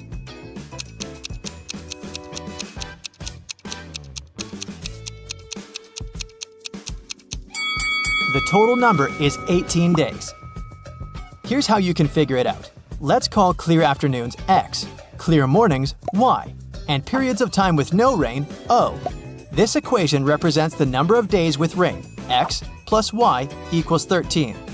And here are the days with clear mornings, Y plus O equals 11. And this equation represents the days with clear afternoons, X plus O equals 12. If we solve these 3 equations, we'll learn that X equals 7, Y equals 6, and O equals 5. So the total number of days is 18. Bobby started his morning by jogging in the park near his house. When he returned, he got to know some very unpleasant news. Someone had stolen his car. He questioned 3 of his neighbors. Henry said, "I've been playing video games for the past 12 hours and haven't left my basement." Rosie said, "I'm a gardener. I've been planting daisies in the public area all morning, and I think I saw a suspicious man who opened the car using a knife." Jack said, "I saw your car when I went out for groceries, but when I returned home, it was gone." Who's lying?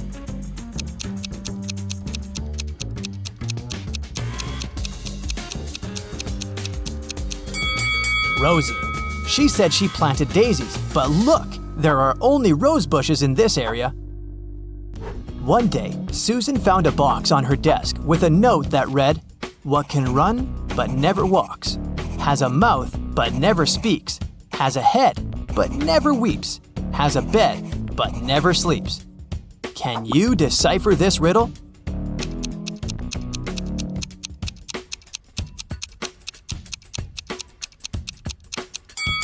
The correct answer is a river.